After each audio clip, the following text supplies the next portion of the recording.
Systemic barriers have created profound inequalities for Black and Hispanic communities, and the disproportionate effect of the pandemic made them worse.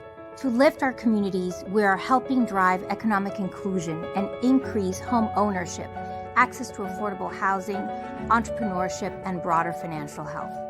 Our firm's $30 billion racial equity commitment includes helping 40,000 people become homeowners by the year 2026. We are also preserving affordable housing for renters and helping people refinance loans. We're providing an additional 15,000 loans to small businesses in majority Black and Latino communities and mentoring and supporting entrepreneurs. And we are increasing our spending with diverse suppliers and helping more companies get information and how to get certified. We're helping make banking more affordable and accessible for people through low-cost accounts, opening community center branches in neighborhoods that need it the most, and investing in minority-owned financial institutions. We've also committed to a more equitable and representative workforce by developing a diverse talent pipeline for people at all career levels. This is just the beginning. We are on the path to help drive inclusive growth in communities for a stronger, equitable, and sustainable economy for all. At JPMorgan Chase, we're committed to helping close the racial wealth gap.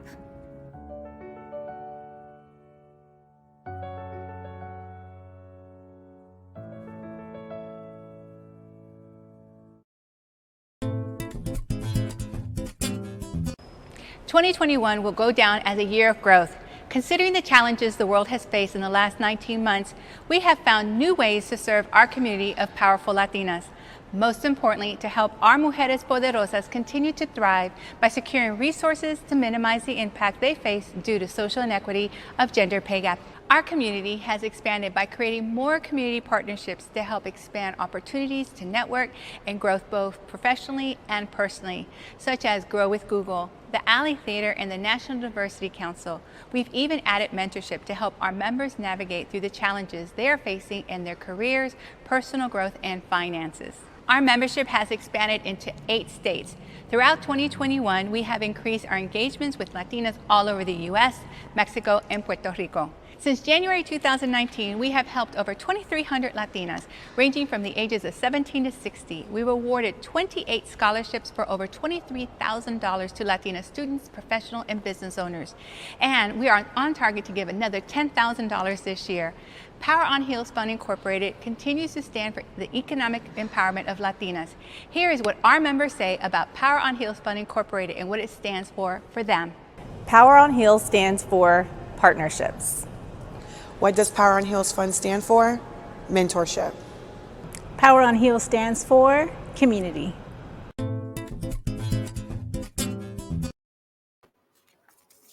Power on Heels stands for so many things, but most importantly is our commitment to helping Latinas everywhere become the best they can be, professionally and personally.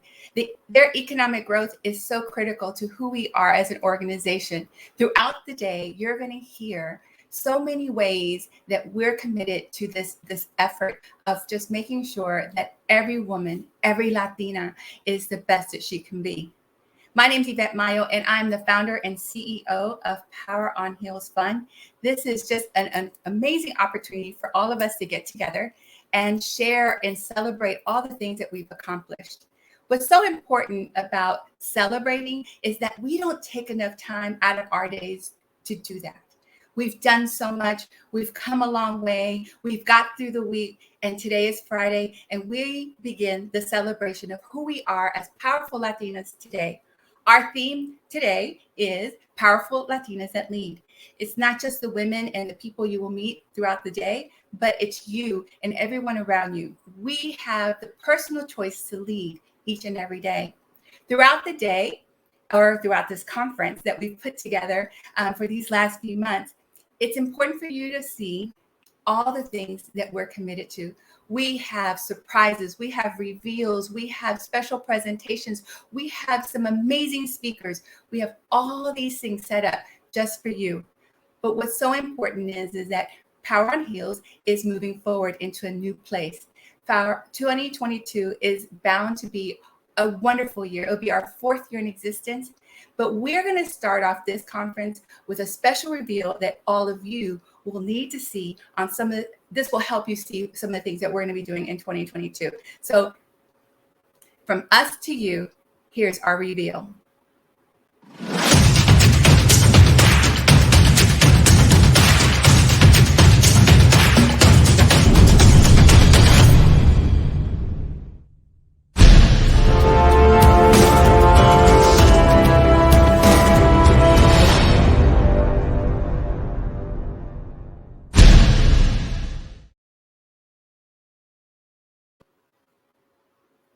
As you can see, we have rebranded.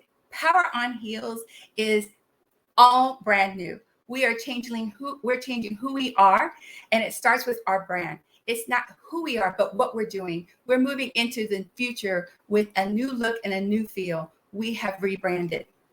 I hope you like our new brand. I know I was married to those beautiful red shoes, but this speaks to us as the organization that's moving forward, the energy that we want to bring not only to each one of you, but throughout the community, throughout this nation. It's the movement that we're trying to create.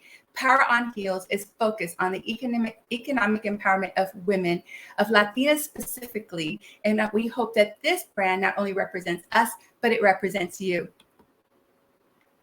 What's so important is, as you notice our rebrand, you'll see that it is now all over our social media platforms.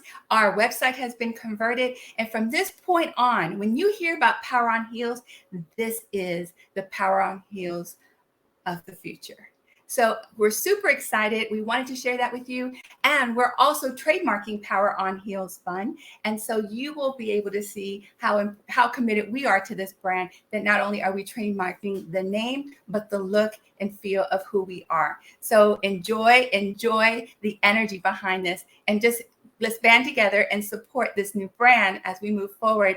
I know I'm not a girl who likes pink, but I have to tell you, pink, orange, and purple and red really, really means something to me. It means power. It means energy. It means who we are. As I mentioned earlier, our conference our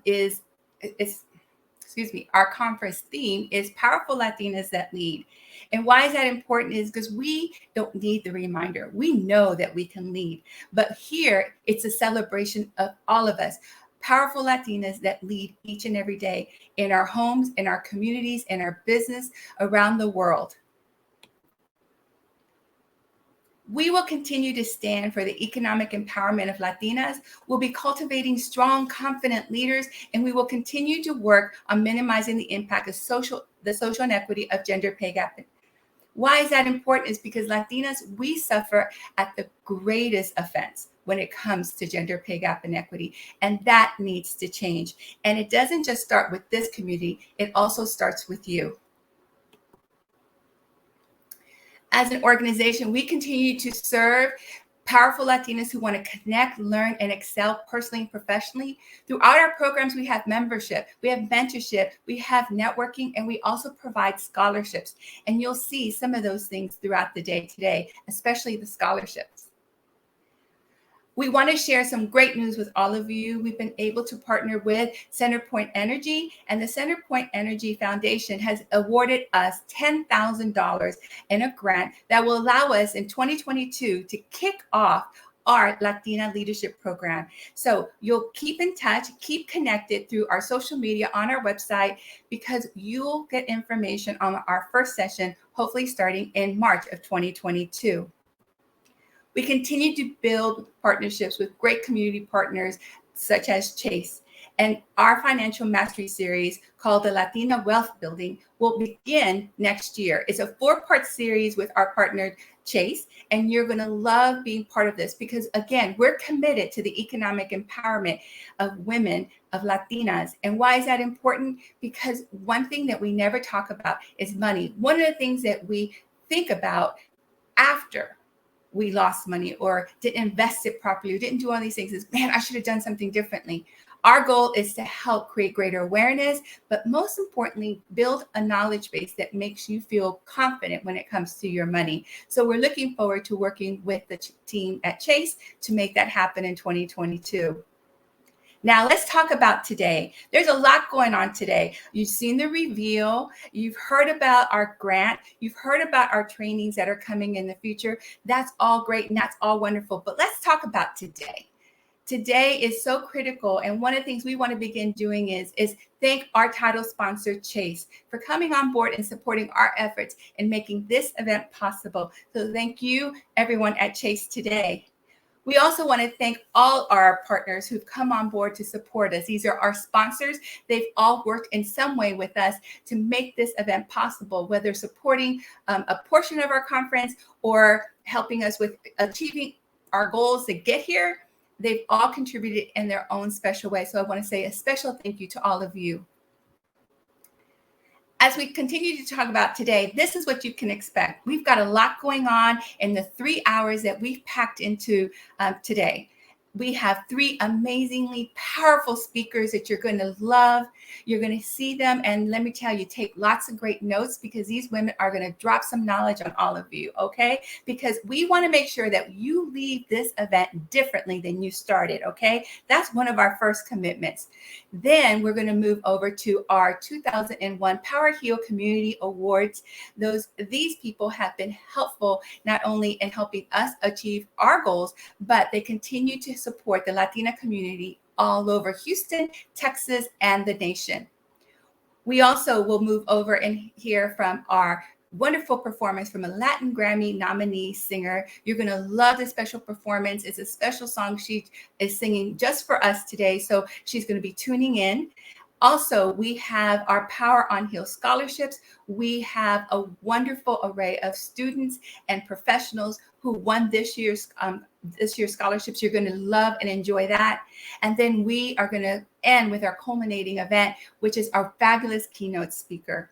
So I'm not going to give you names. I'm not going to go to all these details, but this is what you can expect. We've got 3 hours, and we also have DJ Caribe Beats to keep things moving. She's going to be sharing throughout the day. So if you enjoyed her at the beginning, you're going to enjoy her throughout the event. We are also going to be conducting some giveaways. So stay tuned, stay engaged, put comments in, ask questions, and make sure that if you are on social media that you tag us or that you connect with us on Instagram or on Facebook. Please tag us at Power on Heels F. And make sure that we hear what you have to say. But here on this platform, in order to win, you have to be engaged. And that comment space, that's where the magic happens. Okay, so please stay engaged. We have something going on simultaneously. We have our phenomenal auction going on right now. It's an online auction. We have, I think, 16 items that you can bid from. And don't worry if you're not in Texas or in Houston, we can mail whatever you won to you. Okay, don't worry. We'll get it to you. We promise. All right. So make sure that you tune into our silent auction. One thing that we're going to do is we're going to keep it open till Monday. So not only are you hearing about it now, but you have over the weekend to keep checking on it. And hopefully by Monday, you've won that special prize. So stay tuned. Okay. Stay connected and get involved in our auction. So now it's time. It's time to turn on the power. I cannot wait for you to just be energized, empowered, inspired, and moved by these wonderful speakers.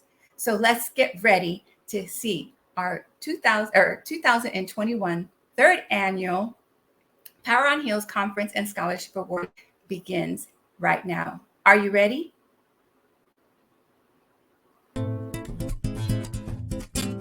Hello to everyone. I'm Maite Sarah Weitzman with Goya Foods, and I am honored and proud to be the speaker's sponsor.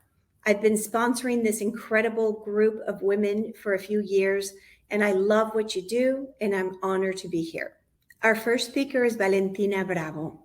Valentina Gomez Bravo is an award-winning, creative, multi-passionate professional and a businesswoman. She's an author, a speaker, a thought leader, and a change maker. She is dedicated to creating, transforming, and building strong brands. She is incredibly versatile, passionate, and at its fullest. She has over 18 years of experience in the advertising industry, working with incredible brands like Pepsi, Red Bull, Doritos, Gatorade, and Volkswagen. Valentina is on a mission to bring the big agency brand strategy, creativity, and growth everywhere, while also creating change in her community. Welcome, Valentina.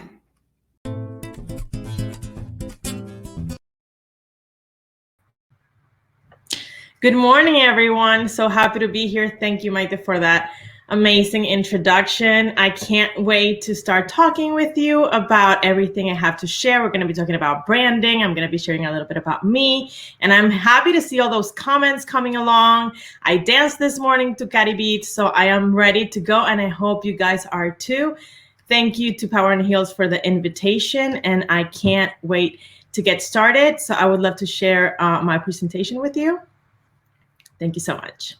So we're going to be talking about branding, which is my bread and butter and what I've been doing for a very long time. But before we get into the nitty-gritty of it all, I want to share a little bit about me. Like Maite said, I've been doing this for 18 years, but I'm originally from Venezuela. I lived in Argentina for a couple of years, and now I'm here in the United States. It's been almost 8 years here. I'm a complete nerd. If I could be a professional student, I would.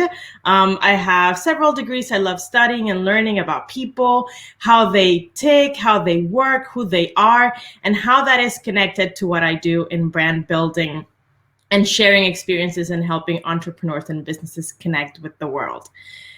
Throughout this 18 years of my career, I've been lucky enough to work on every angle of branding and brand building. I've been with the client, with the agency, with the creative team.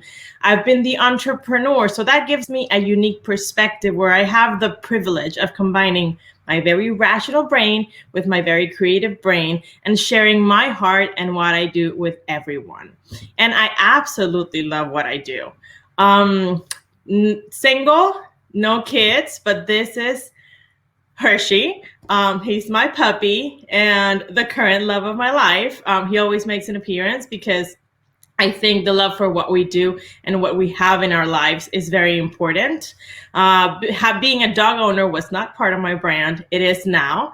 And talking more about my brand and how I built it and how you can too, I want to share a quick story about when I started my first business. I worked all these years in advertising. And when I decided to go on my own for the first time, it's not the same when I couldn't do the work for myself, right? So I started a dance studio back in Venezuela. That was my first business. I used to be a professional dancer. And when I started my dance studio, I worked with my business partner. So we were talking about what are we going to do? How are we going to brand this business? And that phase was my phase. That phase was all of our phases of what do we do with my first business? How do we make this the best thing ever? How do we make it authentic? How do we really create a brand that connects with our audiences? We had all the questions. We just needed all the answers. And of course, your first option is to hire a big agency to do advertising. It's where I came from. So to me, it was my first choice. I'll just go back to my former employer and hire them. But the reality is we could not afford them. Then we said, well, let's hire freelancers. I mean, I've done this work. I could lead a team of freelancers. But then I found out that a lot of the freelancers that I was coming across were really inexperienced and not what we were looking for. So I realized after a while that there was a gap in the market. And we ended up doing the work. It turned great. I've been dancing all my life. I had my studio for a few years, and then I had a terrible injury and I had to stop dancing. So I decided to go back to my love of advertising. And that is when I had this idea based on this experience where I couldn't afford what I really wanted and what I could afford wasn't great. And I found this hole in the world where I could put my gifts to service. That's where the idea came from of creating Bunker 58, which is my branding agency. And it wasn't an easy choice. This started, like I said, back in Venezuela. That's where I opened my agency. But then the world, of course, threw me a loop and decided that my country was gonna get even more unstable and I needed to make a decision for my future. So that's when I decided to make the trip, make a very permanent trip from Venezuela to the United States. And I literally started over, which could be a very terrifying experience, but it could be also an experience filled with possibilities. Now, back home, people knew me. I had a career of many, many years. I had contacts. I had all the things that I needed to thrive with my business, which is what happened the first time around. But moving here, I was clueless. I knew no one. I had no contacts, no network. I had to completely translate my business from 100% Spanish to 100% English or bilingual. So it was really, really a challenge to build my brand in a country where I knew no one. So 10 years of experience with big brands taught me something. But now I can say that for the last 8 years, I've been extremely privileged to work with amazing local brands here in Houston and in other states here in the US that had given me the opportunity to work with them. And it's been 8 years of growth. It's been 8 years of lessons and 8 years of building a brand that today I am extremely honored to say is an award-winning brand. 8 years later, I not only get paid for my expertise in what I love to do, I also get recognized for it. And I would have never in a million years thought when I first got on that plane and decided to start over at 30, that this was gonna be me a few years later. And this speaks to the power of building your brand. And that's what I wanna talk to you guys today. We're gonna talk about branding. So for a lot of people, when I say branding, this is what happens to their brain. Brand what? That's for Pepsi. That's for the Red Bulls of the world. That's for the big companies. I don't even have a company. I'm a professional. I have a 9-to-5 job. I'm just starting. I'm in school. I don't even know what I want to do with my life. Maybe you do have a business and you're an entrepreneur. It doesn't matter where you fall. Branding is a topic that you need to bring into center and pay attention to in your life.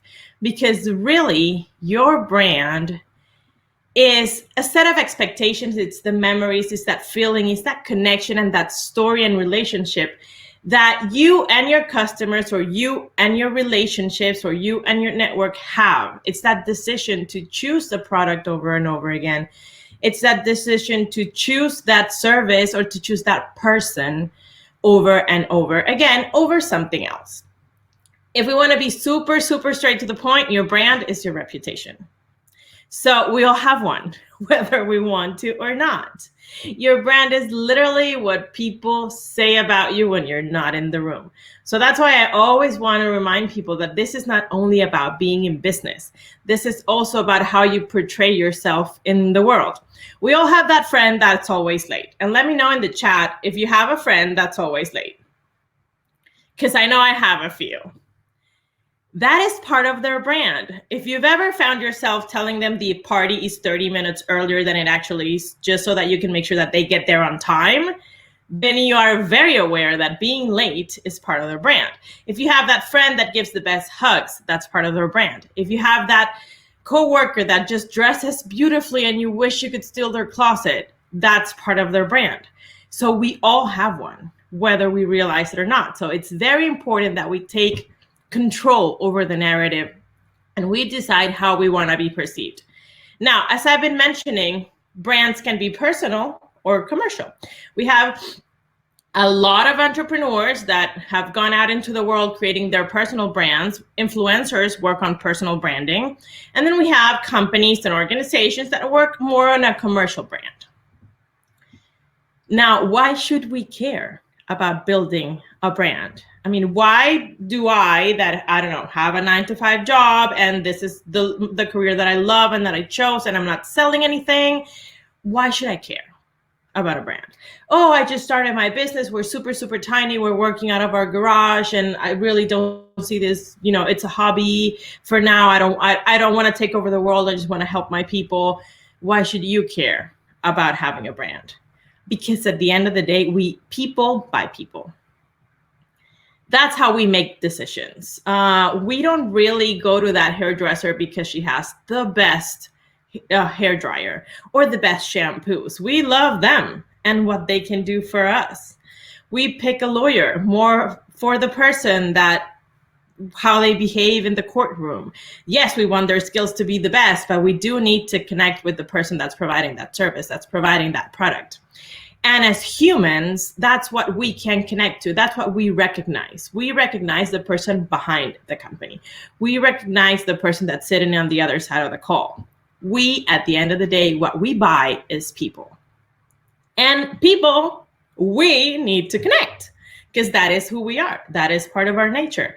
So we will always be looking for that thing that makes click with that thing on the other end so that we can have a successful transaction, whether it's commercial transaction or it's a personal transaction. We need to give people reasons to choose us.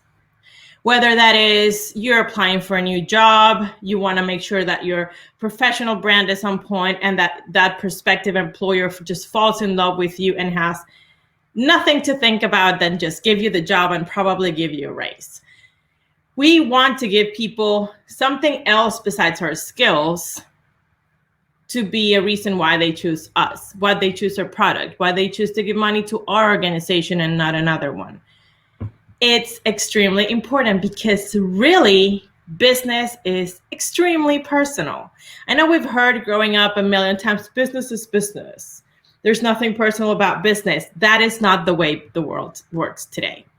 We do have pockets where that seems to be the premise, yes.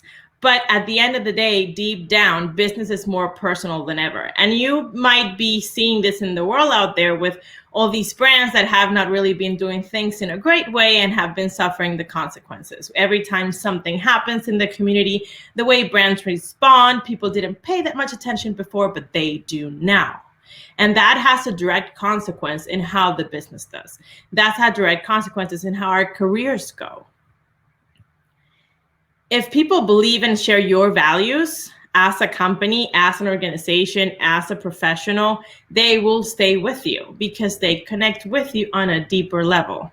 It's like when we're going on a date and we meet people that we want to create a relationship with. It takes a minute. We need to work to that point where we're in love. But once we're in love, we're set. Like, it's really hard to break that trust. It's the same way. So when we build our brand, we want to be mindful that we connect in the best way possible to make sure that those clients or that network stays with us till the end of time. Now, how do we make this happen, right? Because all the theory is magical. Yes, we're taking all the notes. We know what we need to do. We want to connect with people. We need to build our brands. How do we do this, right? How do we make this happen? And like with a lot of things in the world, we need a plan. Winging it sometimes works, but it doesn't get the job done every time. So we want to make sure that we have a strategy, that we have a plan together, that we know exactly what we want people to think, how we want people to feel, and we're working towards making that happen. Now, when we think about brands, sometimes we might think about logos and websites and how somebody dresses and how somebody talks, which is great. All of that is part of it. But brand building is a 360 job. We want to make sure that what the brand looks like, what the brand sounds like, what the brand smells like, feels like, and even tastes like is on point. So let me know in the chat if you have a business, what kind of business do you have? If you're a professional, what kind of industry you're in, so I can give you some specific examples while we're here. But I'll give you an example, let's say, of a store. We go into the store, and of course, if the store is organized, we feel more compelled to buy more, stay longer, try on more things. Stores have music, which can be great sometimes, and sometimes it's just annoying and you want to leave. How the store smells. We all have that Pure One Imports or Kirkland smell. I don't know if everybody's been to those stores, but they have a very specific smell. Or when you go into a Bed Bath & Beyond, or you go to a Bath & Body Works, there's a very specific smell to that store.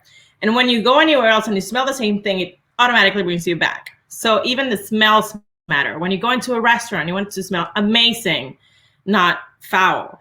How things feel, how couches feel when we're there, how the chairs feel, is it too cold, is it too hot? That is also important. And of course, if you're in the food industry or anything taste related, how things taste is crucial. So it's very important that when we think about branding, we think about all these things. So I want to do a little exercise, and I need you to get very active in the chat for this, okay? Because I can't hear you. I'm going to show you a few brands. We have these two that are rivals for life, right? They're direct competitors. We're all very familiar with them, but we all have a very specific preference. Some people are Adidas people, some people are Nike people. So let me know in the chat, out of these two, which one is your favorite and why? Because there is a very specific reason why we choose them. Even though they're very similar, the shoes might be built exactly the same, but there is a very specific choice that we make when we go out shopping. And that is a thing to have. Again, we connect to them mostly because of who they are or what they stand for or what they say. So some go for comfort, some go because the brand stands for something and I connect with that and I go with that. Some might say Adidas is more fashionable. Some might say Nike is more for performance. Either way, there is a reason beyond the technicalities of their products that would make us choose one over the other. Same with these two. We can argue the quality of the fries until we are blue in the face, but there is a reason why we go to one and why we go to the other. They sell the same products, they target two very different people. Yes. See, we're already getting our picks in the chat for these brands. They stand for different things, they talk to different people, they have different meanings. Same with these two. They are very, very similar. Some people might argue they even taste the same, and I'm not going to get into that. But there is a very specific reason why these are different and why we choose one over the other. One might be more towards family. One might be more towards teenagers, fun and adventure. What we connect with ends up making us make a choice. Same with these last two, which are, at the highlight and the peak of competition. And like a lot of people say, once you go MAC, you don't go back. That could be a thing. Some people choose performance. Some people choose what it means or the status that it brings. So there's always something that makes us make a choice that goes way beyond what the actual product is. And that's what I want you guys to really focus on. Because if I show you these two, as humans, because again, as people, we recognize people. Who would you say of these two men is Apple and which of these two men is Macintosh? Sorry, is Windows. Who's Microsoft Windows and who's an Apple computer in this image? Are you able to tell the difference? And you probably are. I don't know if the comments are a little delayed. But I know there is a very big difference, and most people get this right then and there as to what makes what brand so visible. And this is it. This is part of the product. This is part of what branding looks like. They don't have to say anything. They don't need to have a sign. They don't need to have a logo. We just look at them and we know who's who. The young guy is Apple to the right. Yes. And if you've seen, this is a very, I'm not going to say old, but it's a very classic Apple campaign. And you can look it up on Google. It's very funny. But yes, we don't even have to talk about, they don't even have to say anything. We already associate one with the brand and another one with the other. And it's very, very obvious. Same with these people that we see here. You might know them all. Some you might not know them. We have Gary Vaynerchuk and Mary Forleo, which are internet sensations and entrepreneurs.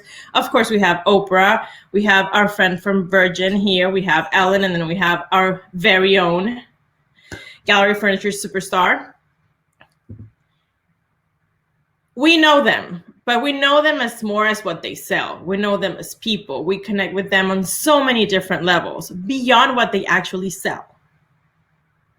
And that's the power of branding. When you have a very solid brand that most people know, that has been consistent through the years, people get to know you for certain things. I'm sure you could define them with one word, and we would probably all agree with the same word, because they have been so clear in their messaging that we know what they're about.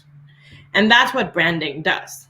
And as I always tell my clients and everybody I talk to, really, a business without a brand is like a person with no soul. You don't know who they are. You can't connect. You can't fall in love. So we need to make sure that our brand has soul. So how do we do this? And I'm going to give you 7 tips. The first thing that we need to do when building our brand is find that uniqueness.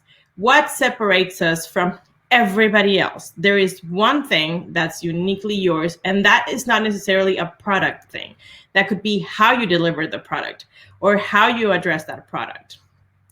That unique point is going to give you an edge. We also have to be very clear. If we don't understand what we do, the rest of the people won't. And the reality is that confused people don't buy. So we want to make sure that whatever we put out there is crystal clear. If a 10-year-old can understand what you do, you're on the right track. If you need 10 minutes to explain it, then the message is not clear enough.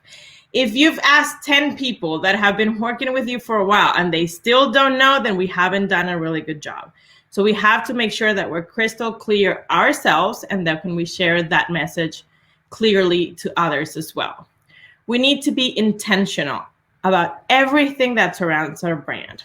The way that we dress. Let's say you're a personal brand and you want to portray yourself as a modern, edgy person that's fun, that's dynamic, that's always on the trends, that knows what's happening in the world. You might need to be having a look that portrays that, right? So the colors that you wear, how you wear your hair. And I'm sure you've all seen Yvette. Polka dots are her jam. Every time I see something polka dot now, I think of Yvette, whatever that could be, because that's part of her brand. And she's been very intentional about letting people know that is part of her brand. So being intentional about everything that we do matters. If we're going to be on time and we want punctuality to be part of our brand, then we need to be on time every single time. Everything we put out there has to be there for a reason. So intentionality is extremely important. We need to be cohesive with what we say. That is, walk the walk and talk the talk. Everything has to have the same message all around. Our website needs to portray the same thing that our social media does. And our social media has to portray the same thing we tell our clients in person. Everything has to be cohesive, the same message all around. And that leads us to being consistent every time without a fail. Does that mean we have to be perfect? No, but we need to tell the same story multiple times until that story sticks. We need to be authentic. And I know that's a buzzword and everybody talks about it, but not everybody really knows what it means. The way I see it, that means being who you are, because there's only one of you. So that way you can stay on task. Another thing about it is don't sell yourself as something that you're not. For example, I'm not a high heels person. I rarely wear heels. So you will rarely see photos of me with 6-inch heels, and because that's not who I am. Because if I would take all my pictures like that, and then when people see me in person, I'm in Converse, which what I usually wear, then it doesn't make sense. Already I'm not being truthful and authentic. And that's just a simple example of what I'm trying to say. Because the thing is, a lie can't stand till the end of time. So we want to make sure that whatever we put out there is the real us, is our real business, is our real mission and our real values, so that we can also be consistent and cohesive about it. And of course, be ready to adapt. We've had a lesson in that for a while.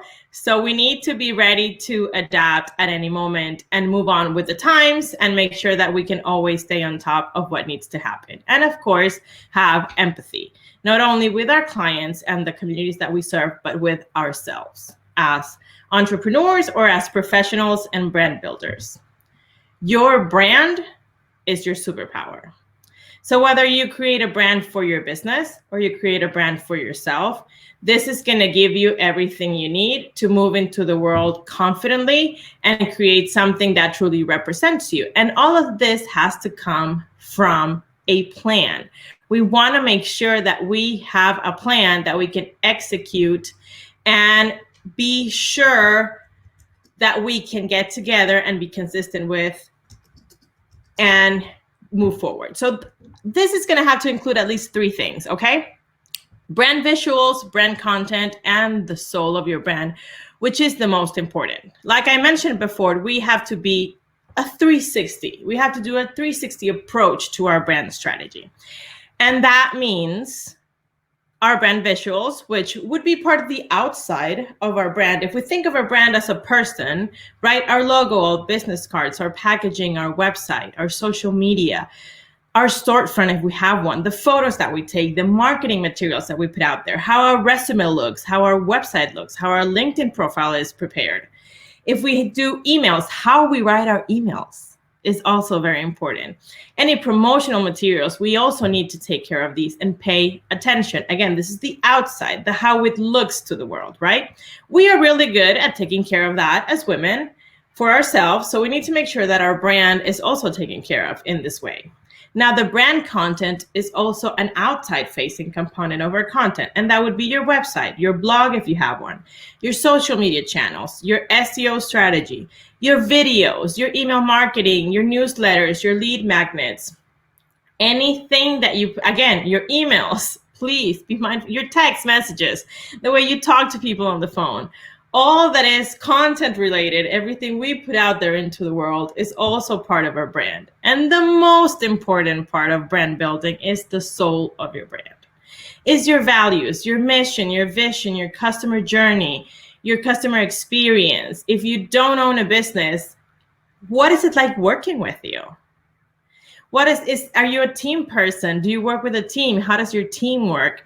What's the vibe, the tone, the feeling, the passion? That is what we end up loving the most. And that's what we end up picking for the rest of our shopping decisions or relationship decisions. So all of these things we need to take care of. And there's a simple framework that I want to share with you today that's going to help us walk through all of this in a very orderly fashion. So the first thing to design you or design your brand is to make a decision to start. And if you're here today, congrats. Check, we've done that. If you're here, you've already taken the first step to working on your brand, to learning, to growing, to opening your heart to new things.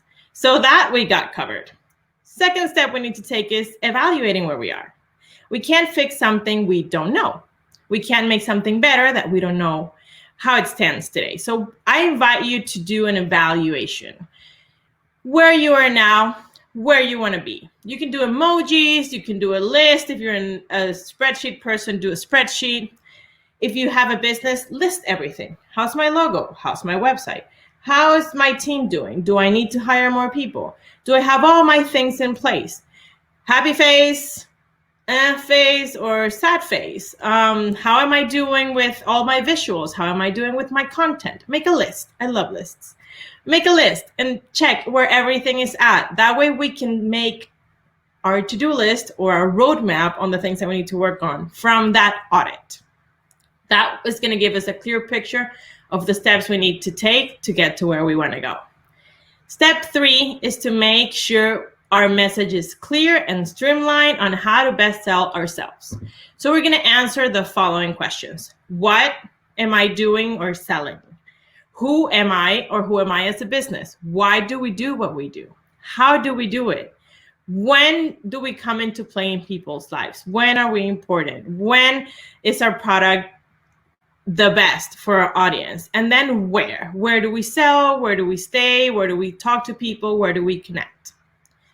These messages, again, super clear for a 10-year-old. It doesn't have to be fancy or complicated. It just has to be clear because, again, confused people don't buy. So we want to make sure that the story is easy to tell and easy to understand.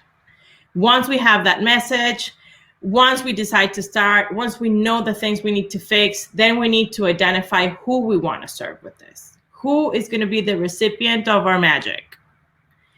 And that could be all kinds of people. You could go as niched and specific as you want, and that is where the magic happens. Be specific, be intentional.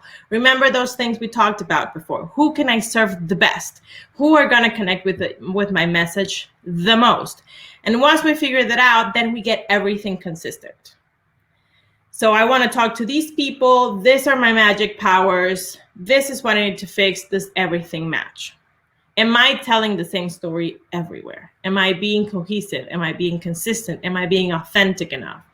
Work on getting everything on point, because we don't want to be the odd. We want to be the odd one out for the good reasons, not the wrong reasons. We want to make sure that everything is in line, that people understand. We don't need a stranger in our message, because that's going to confuse our audience, okay? And once we have all our ducks in a row, then we just sit down, enjoy the ride, and nurture our people and serve from our hearts. Do what we do, which is what we really are here for. Now that we have a brand that truly represents us, that truly sells us in the best light, that truly helps you tell the story you want to tell, you are ready to do it freely and fully and passionately. Because the reality is there's only one of you. And you have something amazing to share. If you are here, you already won. There's only one of you that already won the race. So be ready to tell people why you and not somebody else. Be ready to tell your story, to be open, to be authentic, to speak from the heart. It's completely freeing, and people will see that and people will connect to it. Once you put your message out there, the people that resonate with it will find you. So if you're thinking about the branding world, what it means to you as a professional, as a student, as a working woman, as a homemaker, as an entrepreneur, if this is what you look like today, which is what I looked like a very long time ago, I want you to put all these things in place and feel like this for the future of your brand. So if you take a look at where you're now and you think, maybe a rebrand is in my future. Maybe a rebrand is in my cards. Hey, that rebrand could be changing your haircut, changing the way you dress, and getting a new job. That rebrand could be changing up your logo or your website. That rebrand could be changing your company culture. That rebrand can be going to your boss and saying, hey, we need to make a change. Do you have a plan in place? Start thinking about that. And I know this is the time of the year when we start taking accounts and making plans. So what's your plan? What's your brand strategy? There's never a perfect moment to do it, but there's always the right moment to do it. And the reality is Rome wasn't built in a day. So don't expect the perfect brand to be, because your brand will change as much as you do, because it's a living thing. And that's okay. That's part of the process. So we want an empire. We want the best out there. Let's start working at it. It's not going to be done in a day, but we have to start somewhere. You got this. If you're here, you've already done a part of it. I believe in you. So your first step was taking today. What are you going to do next? If you need any help, you have any questions, or you just want to chat, this is my contact information. I thank you all so much for your time today. It's been an honor and a pleasure, and I send you a huge hug. Have a great rest of your weekend. I love you all.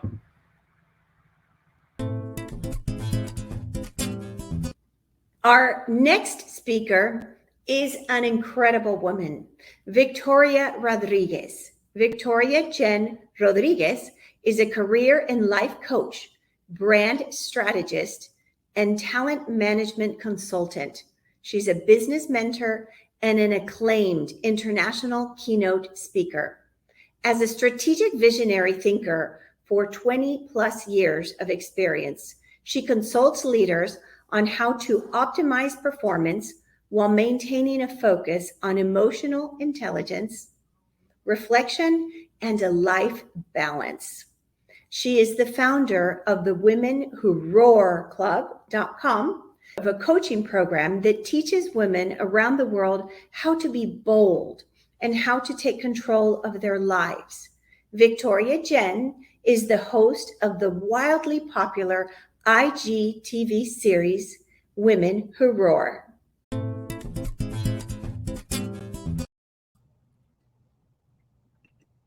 Hola, mi gente. What is up? Good morning, good afternoon, good evening, depending on where you are tuning in from. Let me get a number 1 in the chat so I know people are alive. I know people are with me because I need to feed off of your energy. So I need everybody to drop a number 1 in the chat so we can get this party started. So today we're going to be talking about owning who you are and using your authenticity and cultural influences to triumph over imposter syndrome.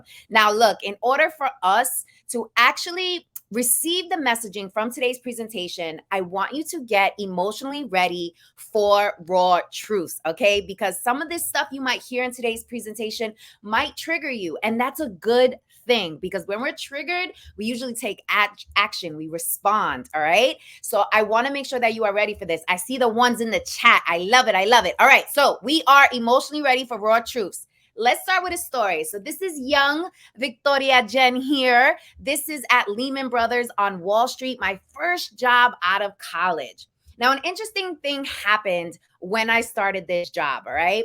So first, I was the only Latina on the team. That's number 1. Number 2, I was also the youngest woman on the team, all right? So it was a very interesting place for me to be because I literally was in a space where I was the minority in the truest sense. And so one day, my broker asked me to look up a client. And the client's profile read as so. So I read this as Joel Epstein, right? So I go up to him and I'm like, hey, I got the account information for Joel Epstein. And he turned around, looked at me, and literally started laughing and then said super out loud, do you not know how to read, Victoria Jenn? This says Joel Epstein. And I looked at him like, excuse me, my cousin's name is Joel, and this is how he spells his name. So I don't know what you're talking about. But with him laughing and saying that so loud, literally the entire trading floor was laughing at me. And I was like, I walked my booty right back to this desk right here. I went on Google and I found an audio clip of how to say the word Joel, right? The name Joel, right? From the Latino culture. And I put the speakers all the way up. So literally, you see how big this trading floor is. Everybody could hear my speaker. And Google literally went out and said, Joel, spelled Joel. And I looked at the broker who was making fun of me, and immediately his smile turned into like, he felt very confused in that moment. And everybody on the trading floor got a little quiet, right? And so I said to him, I said, hey, listen, I never met a Joel Epstein and you clearly never met a Joel. So this is a learning opportunity for us. So let's both walk away from this. But 2 things could have happened in that moment, right? I could have, kind of got very discouraged, went back to my desk, put my head down, and kind of allowed the trading floor to laugh at me, right? But instead, I was like, you know what? No. We're going to use this as an opportunity to showcase my cultura and my culture, right? And also as a learning opportunity for both of us, right? And also gain my respect, honey, because you ain't going to try to shout me out, all right? And so I share this story with you because I'm pretty sure a lot of you can relate to these type of experiences, being the first one, being the only one, right? Being the most diverse, being, someone who stands out and doesn't look like everybody else, right? And so you find yourself in these moments where you might feel like, I don't know, I don't really fit in. And a lot of this has to do with our culture, right? So there is right now a Latino identity crisis, right? We are struggling with how to be American while holding on to our Latino roots. Our family influences are playing down our Latino culture to fit in, right? I don't know if any of you remember a time where your abuelo or your abuela or your distant tia would tell you, I know, don't speak Spanish at the office. I know, pull your hair back. You know they're not going to accept you, or that's not professional, right? Then we have, I'm too light-skinned to be Latino. So people are telling me I'm whitewashed. What does that even mean? We have societal views, right? Immigration is cheap labor, all of the policy going on around immigration. And then, of course, we have our own internal complexities in the community about how do we identify? Do I say I'm Hispanic? Do I say I'm Latino? Am I Latinx? Am I Latine? Like, who am I? Why am I? So not only are we internally having a Latino identity crisis, but the outside world is trying to adapt to that as well. And as a result, we sometimes feel like an outcast. We feel like we don't belong because we are even unclear in our own identity, right? And when this happens, we start to feel like an imposter. We start to feel like we don't belong. So let's go over this definition of what imposter syndrome is really quickly. So it's the persistent inability to believe that one's success is deserved or has been legitimately achieved as a result of one's own efforts or skills. So this is kind of like, the dictionary version of what this means. But in plain terms, essentially what it means is you forget about your badassery. You forget about all the sweat equity you put in. You forget about all the hard work that you put in order to be at that table, right? And so you kind of have like a memory lapse a little bit and you start feeling like an imposter. So let's talk about signs that you are experiencing imposter syndrome, because this term has become very popular as of late and people don't even realize that they've been experiencing imposter syndrome for years, honey. Okay. It's just now becoming a thing. So here are some common signs of this, right? You think I must not fail. If I fail, I'm a failure, right? I feel like a fraud, like somebody's going to get me. I don't really belong here. I just got lucky. I didn't work my butt to get into this door. Or success is no big deal. You play down your wins. You don't celebrate your wins, right? So these are some common signs. So let me see. Let me make sure people are alive in the chat. Excellent, excellent. I love it. All right. So here we have an amazing group of women, and there's something that they all share in common. Now, would you guys agree that all of these women are super successful? They got it going on, graceful. We see them and we think, wow. We see them and we think, I want to be like that. Or, wow, what they're doing is so admirable, right? So what all of these women have in common is recently, each of these women have publicly stated that now, in the height of their careers, they still experience imposter syndrome. So what does that tell you? What that should signal to you is that imposter syndrome is actually a very good thing to experience. Sometimes we hear syndrome and we automatically think negative. We automatically think sickness. We automatically think something is wrong with me. But I want to challenge you to understand that imposter syndrome only happens when you are stretching yourself, when you are making yourself uncomfortable, where you are experiencing new things. And what happens when we're uncomfortable? Let me give you an example. When you go to the gym and you got a good workout and the next day you can't even sit on the toilet because your legs, because you was in there squatting, right? You guys know what I'm talking about. You know that soreness, right?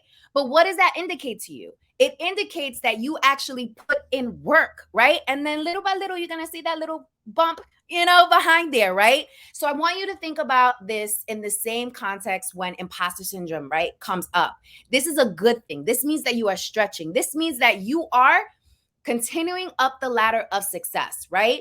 Because these ladies here, I think we can all agree, we would say they're in the height, right? They've achieved it. We got billionaires and millionaires up here, right? We got famous folks up here, right? Their name is synonymous with success. And yet they are experiencing imposter syndrome. So it is completely normal. And just so you guys know, 70% of people will experience at least 3 episodes of imposter syndrome in their lives. And for women and women of color, that number triples. All right. So it's very important for you to have a core understanding of what imposter syndrome is and isn't, so that you are able to slay it when it comes up. And that's what we're going to talk about right now. So how do you actually slay imposter syndrome when it comes up in your life? So the first thing is remembering that you have the receipts, honey, okay? You put in work. You deserve to be where you are. And if you ever forget and you need a reminder, one of the things that I've done that has been super helpful is I created a brag slide. Now, this is my brag slide. This is every brand that I've ever worked with, all of my clients, and I put this slide together for two reasons. One, in case anybody tries to play me, I'm gonna show them the credibility. Okay, like listen here, I got the receipts, all right? I got work done, right?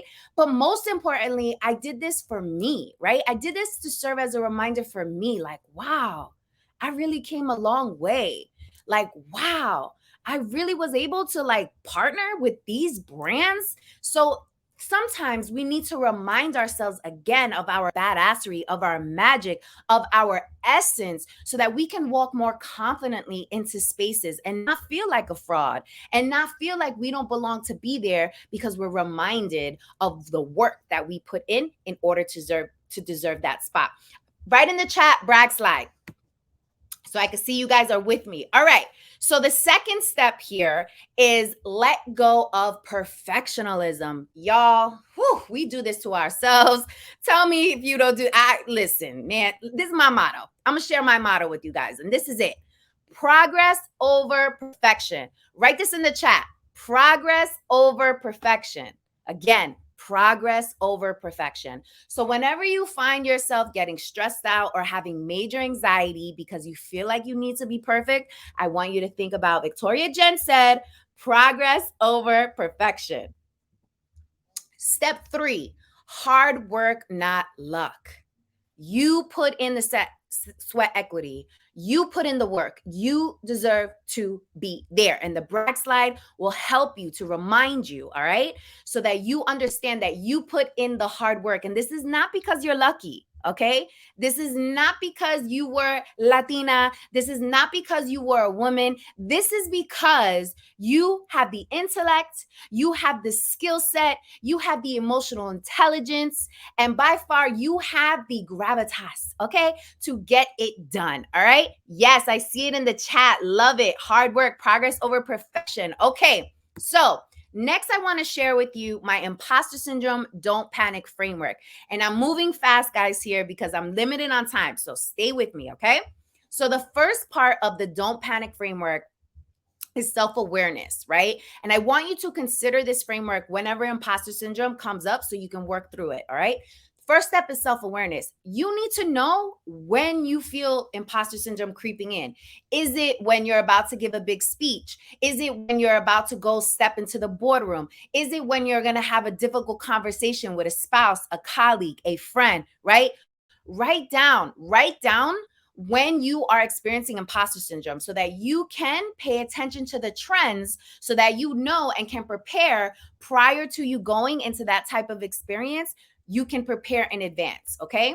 Next, I want you to have a Badassery Committee. So Yvette Mayo is the founder of this amazing organization, Power on Heels, and she is on my Badassery Committee. I know I can call Yvette and she will pour into me. I know that I can call her and she will remind me of who I am, because we all forget sometimes because life takes over. We have challenges, and because we're human first and everything else second. So you need to have a crew of people. I suggest 5 to 6 people that are on your committee that you can call on whenever you need people to light the fire back in you, right? To remind you of who you are and why you are. Next, mirror real talk, all right? This is one of my favorite parts of the framework, and I want everybody to do this exercise with me, and this is an honor system, so I got to trust that you're doing it on your end, okay? And this is it. I want you to repeat this affirmation, and if you have your phone, if you're by a mirror, this is even better. I want you to be able to look at yourself, but if not, totally fine. This is a practice that I want you to do in the morning and the evening, and I want you to do this for 15 days straight. And I guarantee you, you will start to see a shift in your mind and in your behavior on how confident and comfortable in your own skin you become. All right, so let's do a quick affirmation together. Repeat after me wherever you are in the world right now. Repeat after me. I am amazing. I am incredible. I have everything in me to make my dreams a reality, to respect myself, to set healthy boundaries, to love myself and others, to make the money that I deserve to break generational curses, and to live in my truth. Boom. It could be as simple as that. Or you can Google affirmations and whatever resonates with you. I encourage you to do this for 15 days consecutively in the morning, right? Before you start your day, and the evening before you go to bed, after you pray to God, whatever is your practice, right? And I guarantee you, you will start to feel more energetic and feel more powerful, right? Because we powerful in our heels, okay? All right, so the final part of our framework, celebrate wins. And when I say celebrate wins, I mean every win, honey. And that might be you making your bed in the morning because you know that's a stretch for you. That might be you going to the gym. That might be you closing a 6-figure deal. That might be you asking for a promotion. That might be you getting a raise. Celebrate all of your wins, regardless of how small or big you think they are. We need to celebrate ourselves more because when we celebrate our wins, it signals something to our brain that we are happy, that we are progressing, right? That we are moving forward, which is key when we are trying to mitigate imposter syndrome. So how to mitigate negative self-talk. So this is really a big one because a lot of people talk very negatively about themselves. Rita, I see you. Affirmations in the morning. Love affirmations. Love. Okay. So mitigating negative self-talk. Super important that we do this. So here are some quick tips for you. Remind yourself you are good at what you do. Confidence is your secret weapon. Talk about your feelings, visualize your success, control your mental, be kind to yourself, and seek support. Now, I'm going to fly through this section right here because I literally have like 3 minutes left, okay? So just to reiterate what's happening with Latinos, their biggest struggle is identity, especially in the corporate setting. So I want to encourage you to use your cultural influences to stand out at the office. And this is how. Our cultura, we love to entertain. We're a welcoming community. We want everyone to feel good and have a great time. So how do you translate that to the office? Also, we love family. We love to eat and we love to dance. This is me and my papi right here in the middle of the dance floor. This is what we do, right? This is in our culture. This is in our blood. So don't check that at the door. Bring that with you into the office. It will make you more comfortable and it will also allow people to engage and gravitate towards you. We take care of people. We show up for each other. Engagement equals respect and ambassadors. You want to engage the people at your office, your clients, your colleagues, wherever you are in your journey, right? You want people to engage with you. Next, we are resilient people. We are passionate and we don't give up. So remind yourself of this whenever something challenging comes up, personally or professionally. And last but not least, if you ever find yourself in like a moment where you feel unmotivated, you're burned out, you're just like, I just can't take it anymore. Create. When you create and you get things done, it triggers something in you, right? It motivates you. It inspires you to keep going because you are creating and you are getting things done. So quick V-Gems for you. This is how I like to summarize it. Own who you are and who you are not. Stand out. My motto is don't conform, create the norm. You can't complain when things are not working, when you are not working. It is your responsibility to educate. If you don't, you're part of the problem. Be vulnerable, AKA relatable. And most importantly, the world needs the special gifts you have to offer. So don't keep them all to yourself. Okay, so here, I want you to take a screenshot of this. I want you to jot this down, whatever you need to do. But for those of you who are watching me and you're like, damn, like this is amazing. I would love to consult. I would love to present. I would love to be a speaker. So my story is after 15 years in corporate, 4 years ago, I launched my own business. And now I get to do what I love, which is train and develop women all around the world to live in their boldness, in their magic. So I have a free training for anybody who is looking to transition from corporate hustler to successful entrepreneur with ease, even if you're unclear on what type of business to start and have only one source of income. So the way that you access this free training, the website is right here, victoriajen.com/training. You have all my contact information here. So follow me, engage with me. Let's become a part of each other's communities. Take the training. It is free, y'all. And thank you so much for this opportunity. It's been a pleasure. and enjoy the rest of your experience today. Besitos.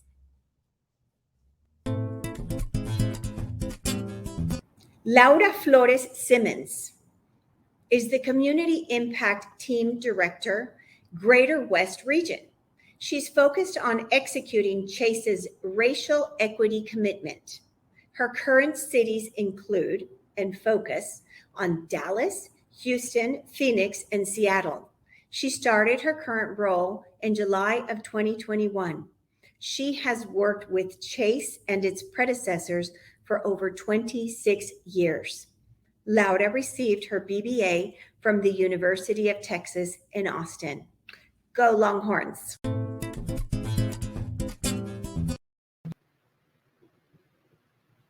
Good morning, everyone. Can you hear me? Perfect. Good morning and buenos dias. Wow, wow, and wow is what comes to mind as I finish listening to the comments that we've all had the chance to listen to already this morning. So good morning and buenos dias. I very much appreciate the opportunity to visit with all of you today. And I want to start by just saying congratulations. Congratulations to all of you for taking time to invest in yourself and being here this morning. It's not unusual that females, especially female Hispanic Latinas, invest time in taking care of others, and we deprioritize taking care of ourselves. So want to start off by saying congratulations to you.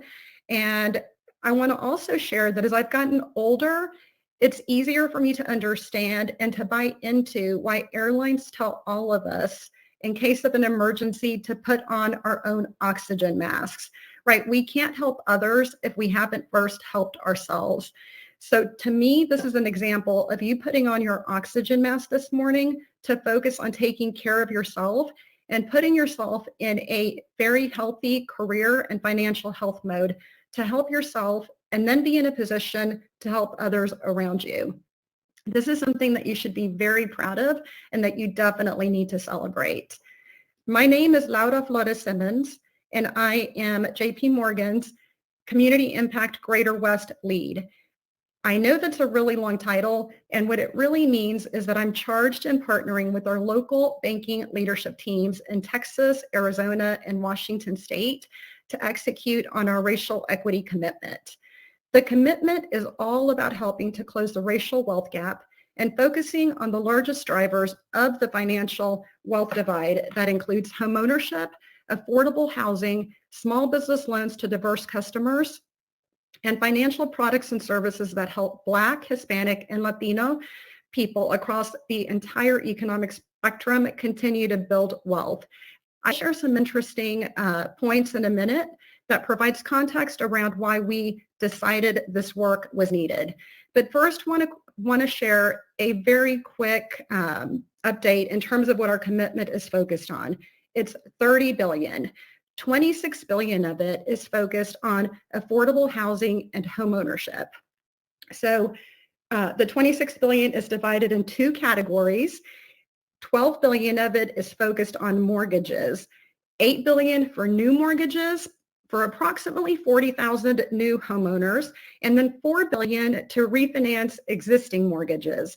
And we expect that that should allow about 20,000 existing mortgage owners to refinance at lower rates, which will provide them with additional monthly cash flow to use for food and other expenses that obviously are super important. And then the remaining 14 billion of the 26 billion that's focused on homeownership and affordable housing is focused on financing multifamily affordable housing that should provide about 100,000 rental units for families across the country. So 26 billion of the 30 focused on homeownership and affordable housing. 2 billion of the 30 is focused on new loans to Black, Hispanic, and Latino small business owners. So hopefully some of you that are here with us today will have the opportunity to obtain some of that incremental financing from Chase. And then we are challenging ourselves to spend an additional $750 million, again, with Black, Hispanic, and Latino businesses across the country. I had mentioned that there were some statistics that I wanted to share with you to really hone in on why we think this work's important. And let me go to that slide.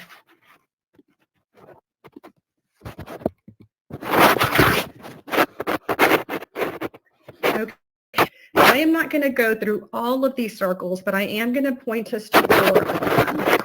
And the first one reflects the fact that 73% of Caucasian families own their own home, compared to 47% of Black families and about 43% of Hispanic families. The second data point, which is the 4th bullet on the first row, reflects the fact that 60% of Caucasian small business owners are approved for loans, compared to about 29% Black business owners and 50% Hispanic business owners. The third bullet I'd like to point you to is the first one on the left, on the bottom left, and that reflects the fact that 79% of Caucasian families earn approximately 79% of total wages, compared to about 10% by Black families and 8% by Hispanic families. That one data point there, I think, really points to the great work and the focus that Power on Heels is focused on, right? Helping us learn how to earn more, especially as a female Hispanic Latina. The 4th bullet that I'd like to point you to is the 3rd one on the bottom row, which reflects the fact that 3% of Caucasian families are unbanked or lack access to financial services, compared to about 17% of Black families and 15% of Hispanic families.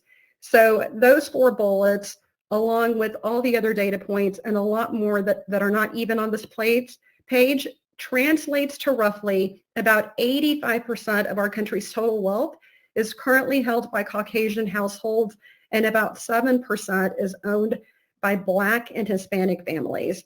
That's a pretty big divide. And that very much is pointing us to the need for us to be more proactive and more assertive, and really looking at how can we make a difference. We are very optimistic about the fact that our $30 billion racial equity commitment will help more Black, Hispanic, and Latino families become homeowners and grow their businesses, and thus lead them to continue to build wealth for themselves and their family. I'm having the opportunity to visit with you today because of my leadership in executing on this work, but I'd like to now jump over and share a little bit about my personal story and really tie that back to why I'm super excited about getting to work on this. So I am a first-generation Mexican American. My family is from Mexico, and I grew up in the Rio Grande Valley in South Texas. So for those of you that are familiar with the Valley, I grew up in Mission. My parents had 6th and 7th grade educations. My father was a construction worker, and my mother was a hotel housekeeper. And she then transitioned and finished her career as a cook in the high school that I graduated from. They were a model of just hard work and really feeling like if you work hard, that hard work will get recognized. They were really great examples, I think, for me and my siblings. Our family grew up on welfare, and we grew up in government housing. These facts, though, didn't really seem like a big deal to me because everyone around me, frankly, looked and was living very much just like our family was. I didn't realize that there was a different reality that might be possible. So that fact set didn't really bother me. My parents were very, very focused on education. They didn't push us to work, but they pushed us to work in school. So they made school our jobs. So my success in school led me to receiving an academic scholarship to UT in Austin. I have a really bad memory, but I do remember filling out financial aid forms back in 1994, and remember filling out $8,000 as the family income for a family of 6.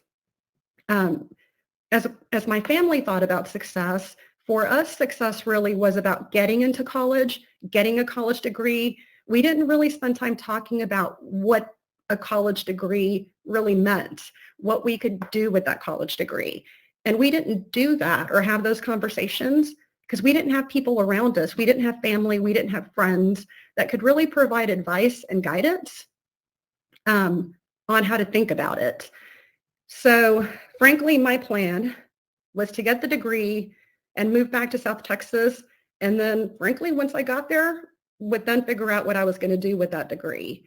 So, so I graduated in 1995, and now I want to jump over to some key learnings, right? So how do you go from growing up in South Texas on welfare and government housing, and how do you start working on building financial flexibility for yourself and for your family? There's 5 key things really that come to mind as I think about the last 26 years as I started my career. So now let me jump over to the next page.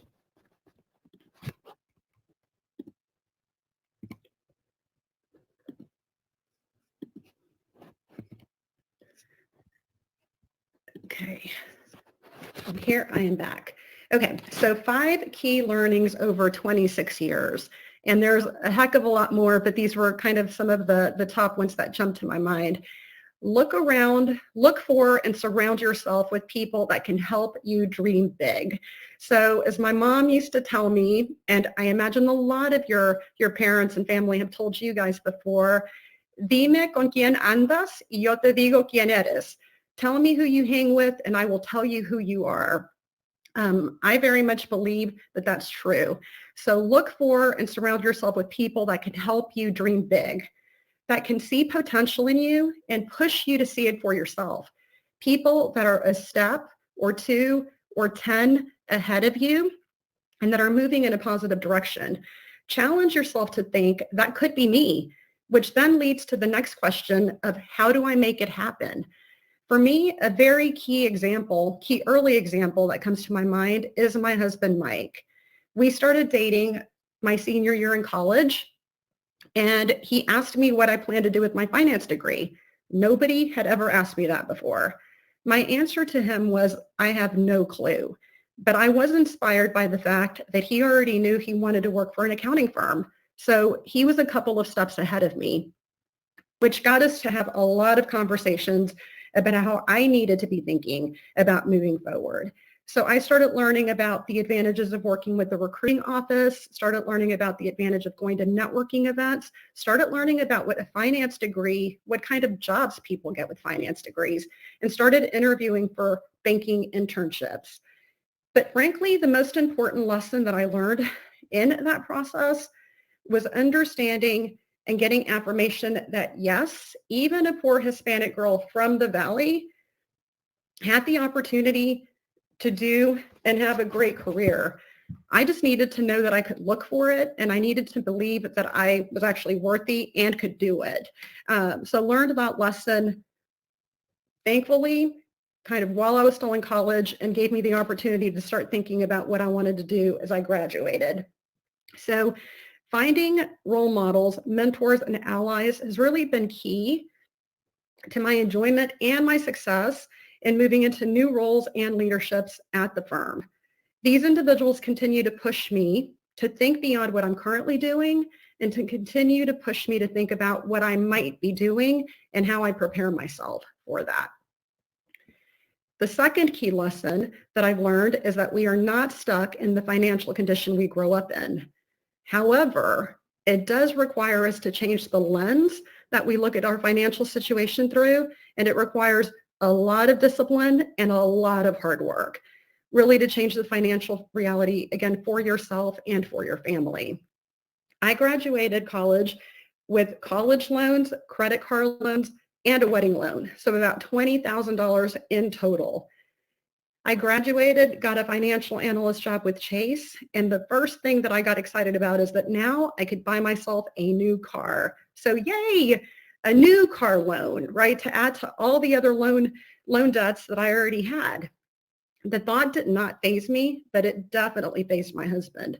This led us to have a lot of conversations about how much we could spend on a used car and still have money left to repay the loans we had. Hard decisions on how to use every single one of our dollars to pay down high interest loans to create financial flexibility for the future. And frankly, the most important part was being able to sleep at night. We didn't figure out how to do that on our own. We spent a lot of time reading and a lot of time studying on financial health and diving into different resources. So really would recommend the same for you. You don't have to learn it and do it alone. There's a lot of great resources out there available to you. We learned a key part of it was learning that a budget was instrumental, right? We had to get our arms around how much money was coming in and how much money had to go out. And we did that in the form of what I call a refrigerator budget. And it literally was a piece of paper that we had on our refrigerator. And it included our weekly budget. And every day, each of us would come home and we would put on there how much we spent for gas, how much we spent for lunch, how much we spent for parking. And every week, we just had a very, very easy way to track how we were doing against what we had said we needed to do. So would recommend also that I can tell you it wasn't fun and it very much felt painful along the way. And then it started feeling a lot better when we started seeing that it was working and that we were creating excess funds, again, to use to pay down loans and to give us the opportunity to start saving for a house, which we had decided was really, really important for us. We also learned through doing that financial health studying and research that contributing and taking advantage of our 401k plans was really important. We also learned that it made sense for us to raise money that we earned in raises, money that we might have gotten for bonuses, instead of really focusing on increasing the cost of living. We really focused on using that money again to save for our house, to pay down our debt, and really tried to be thoughtful about not creating a bigger life, but really focused on creating wealth and creating financial flexibility for ourselves. So I can tell you, while you're doing it and you're in the middle of it and you're figuring it out, it doesn't feel like a lot of fun. But when you look back and you see what you're building, then it starts to feel like fun. And day by day, you start to feel the impact of creating financial flexibility for you and your family. The third key lesson that I've learned is how to advocate for myself, right? As you progress through your career, you have the opportunity to earn more money. Well, we have to get good at advocating for ourselves. So I have learned that it's my job to help my managers understand the great work that I'm doing and the value that I add. It's my job to help my manager understand that I'm focused on doing a great job and that I'm expecting to be financially rewarded for doing a great job. It's my job to help my manager understand what I want to do next and to ask for their help in me preparing the skill set to get me there. It's also my job to ask for their help and to help them recognize that financial incentives are important.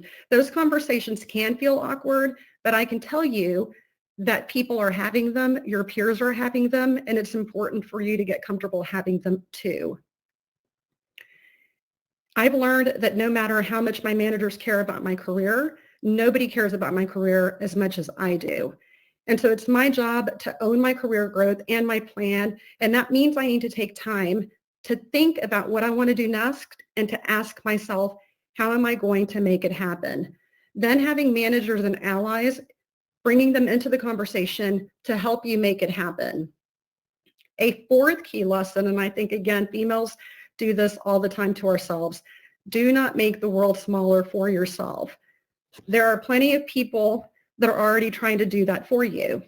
Don't tell yourself that you can't apply for a role because of X, Y, and Z. Don't sell yourself short. When I begin to doubt myself as being ready or being the best person for a new role, I pushed myself to think about the last time that I failed at something. I've stumbled, I've messed up, I've learned along the way, and sometimes it might have taken me 3 months, 6 months, a year to really feel like I'm doing a great job of something, but I've never failed. And it's just a great reminder to myself that if I haven't failed before, why would I Why would I doubt myself with this new role and scare myself from leaning in and jumping into it? So I've really learned how to be the first person to tell myself to go for it, that I can do it and that I will do a great job at it. And you know what? It's always worked. So just continue to focus on making the world bigger for yourself versus making it smaller. And lastly, take time each year to stop and assess where you're at. Ask yourself the following questions. Am I enjoying what I'm doing?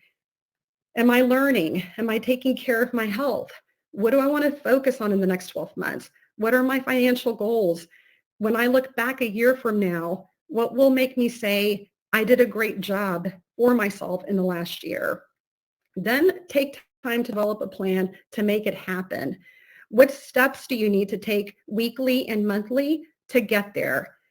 Getting to the future you want and the wealth that you're wanting to build takes thought, strategy, and work. It doesn't happen by luck or accident. You have to take time at least annually to think about where you want to go and what you need to do to prepare yourself to get there. So these are 5 key things as I think about the different opportunities I've had and the career progression that I've had that has then tied into, after 26 years at Chase, I'm still very much amazed by the opportunities and the very different financial place that I have found myself and my family in turn also, versus where we started back in Mission years ago. So this opportunity for me to work on the racial equity commitment is very personal to me, because frankly, it feels like I'm having the opportunity to help families like mine 30 years ago, 40 years ago, create a very different financial future for themselves.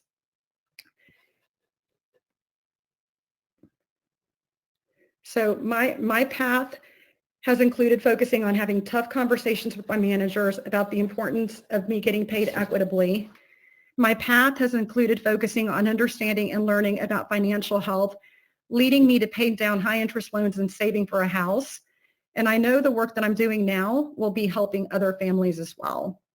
I want to close by pointing you to some resources. Let me move over to that now.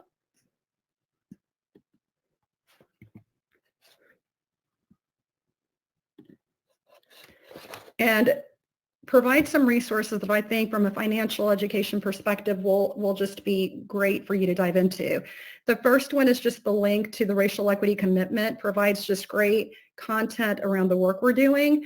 But then most importantly, if you're thinking of buying a new home, would encourage you to go to our Chase Home Lending Program site. There's calculators and just really great information to help you think about everything you need to be thinking about in terms of, is this the right time for you to buy a home? If you're a small business owner here today, would encourage you to learn more about the program and the mentorship opportunities that we have available and our supplier diversity program. And then for all of you, would encourage you to spend time in the financial health module, again, to help you think about different important topics as you think about building wealth.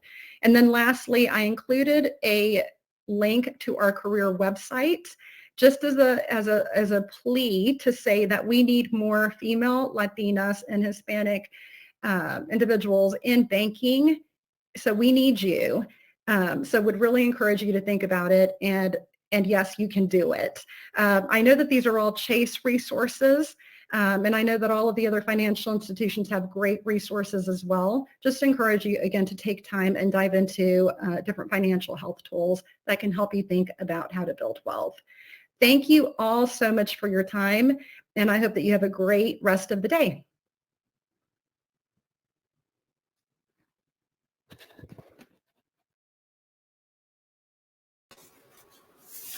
Oh my goodness. Oh my goodness. I told you to be ready. I hope that all of you have taken great notes. A big thank you to Laura, Victoria, Jenn, and we can't forget Valentina. We have gone through an amazing, powerful journey. So before we get started on the next step, I'd like to share with you, I like you to use your chat. What are your takeaways from these 3 sessions? Now that we've gone through all 3 of them, what are you feeling? What are you taking away? What are you going to apply? Please put that in chat for us as I share with you some of the notes I've taken. I've taken a lot of notes. I feel like we have to, every time we hear something that ignites us, that surprises us, that moves us, that makes us go, I think it's worthy of keeping notes and putting them somewhere and taking a moment afterwards, not now, not tomorrow, but later, and simply review them. So one of my first takeaways is from Valentina. Valentina said a lot of things that I've heard her say before, but I needed to hear them again. I don't know if you felt that way, but I know I did. I know that she says that through we develop ourselves through our difficult challenges. Think about those things as victories, right? And build on them, but make that part of your brand. It was what people say when you're not in the room that's important. So think about that. What are you doing? And what do people think about you? And what are they saying about you? That's the difference between landing the next job, promotion, or next client. It's so critical. And why should I even care? That's a question we have to ask ourselves. What are you doing so people can see that you care about what you stand for? I love not only her 6 steps, but I love that she gave us a bonus step today. She gave us 7. She said uniqueness, clarity, intentionality, cohesiveness, consistency, authenticity, adaptability, and empathy. Yes, we need all those things. And then we had Miss Victoria Jenn. Okay, my little hermanita from Jersey. I love her. I have had the honor and pleasure of knowing her for quite some time, but she made us roar. I think what I loved about Victoria Jenn is that she brought it authentically forward. She made you think and go, for that one brief moment. And then she said something again, and there you go. That's what I love about Victoria Jenn. She pushes the limits. And I think that's what we have to get used to becoming, someone who pushes beyond the limits. She talked about how we manage our cultural barriers. Listen to this one. Remind you of this one. Not only who I am, but what I am is so critical to overcome your imposter syndrome. We play down our strengths.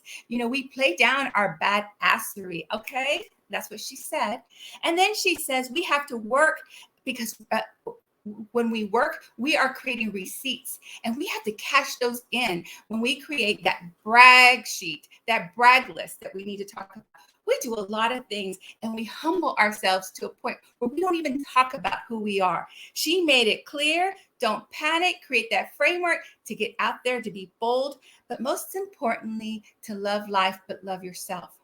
And a big hello to Victoria Jenn's papi. She brought him into the conversation, and he's a sweet man. I love him to pieces, so please, my best to him. But then she ended with making sure that we play hard, strong, and authentically each and every day, wherever we are. So she drove that message home. I hope that those were some of the things that she also inspired in all of you, but I can't wait to see some of your comments here. The thing that's also important is we brought in someone who is talking about wealth building in our community, and that is Laura. Laura, thank you for sharing those statistics. I think one of the things that we take for granted is what we don't know, but most importantly, it gives us a highlight of what we need to do. I think we have to start getting comfortable with getting information and doing something with it. I hope it inspired you to understand that home ownership is so critical within our Latino community. So take those statistics that she shared, all those tools that she also shared, and not only review them, but share them with your family. Let's build wealth, not just for ourselves, but sideways, forward and back and upward, right? And I think that she drove those things home with her various different steps. I think one of the things that she said about her life journey from a young girl from South Texas and to the place where she is now is that we have to get informed, but we also have to do something with the information we have. And we have to be more intentional as well. So thank you, Laura, for reminding us to surround ourselves with the great people. Remember, you're a sum of the group that you're part of. All right. Also, to learn to advocate for yourself. That's something that we talk about here at Power on Heels Fund all the time, is that you have to become your best advocate. And so we want to reinforce that for you today. And don't make the world smaller for yourself. Take time each year to plan for your future, but also commit to help others in building Latinos and wealth in our community. So Laura, thank you for those reminders today and for those key steps that you've learned. I think we've all learned something amazing from all of you. So a big snap, snaps, a big clap, clap. We are so excited that you've kicked off the 3rd annual Power on Heels Conference and Scholarship Awards with such powerful, amazing information. Child trafficking because in their words there was no Now there's an organization working behind the scenes to take it on. How can you say that you love God whom you don't see if you do not love your neighbor whom you see? I would now like to introduce Bob Unanue, President and CEO of Goya Foods. We must bring the child back to the center of our care and concern. Today, we launch Goya Cares. In the United States, we know that 1 in 7 kids who goes missing is a victim of child trafficking. What we're all experiencing is a very large corporation that's truly taking a stance against the evil that exists in our world. If you don't know what to look for, you're never going to be able to spot it and you're never going to be able to help somebody. I'm not just fighting to win a title. They see the future farmer is here to stay. I'm fighting for a platform and for a voice and show them that you can become a champion. You can become something so much more than what you're going through right now. Be somebody to someone. With awareness comes prevention. Keep fighting and to let them know that there are people out here who actually truly cares. Goya How cares. much more can we get done if we're working together? Be a light for everybody else. If you become One light of justice and peace in the world, then really you will be true to what the founders of this country stood for. Are we there to be that love, that kindness, that thoughtfulness to them? Let us all become that burning light. We will defeat trafficking together. Be the light and block traffic. Be the light that blocks traffic.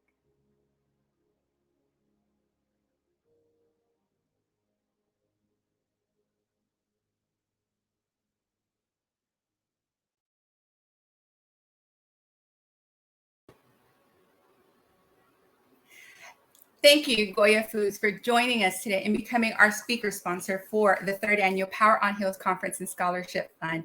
That gives you a little insight on what the Goya Foods is doing in the community and how the foundation is helping not only people in our community here in Houston, throughout Texas, but across the country. This is something that's impacting our community. It means something to you and it means something to all of us. So thank you, Maite Weissman, for being here and introducing our group of wonderful and powerful speakers.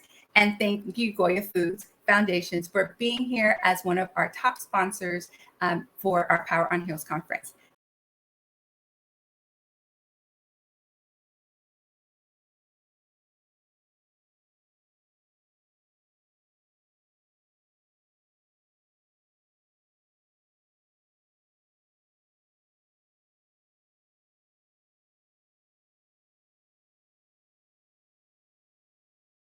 Oh, how exciting. Thank you. I love music. I love giveaways. It's so wonderful. We're getting ready to move into our next spot. So I cannot wait for you to meet these amazing advocates, supporters of our community throughout Houston and the country. So next is the 2021 Power Heal Community Leaders. Each one of them so deserving.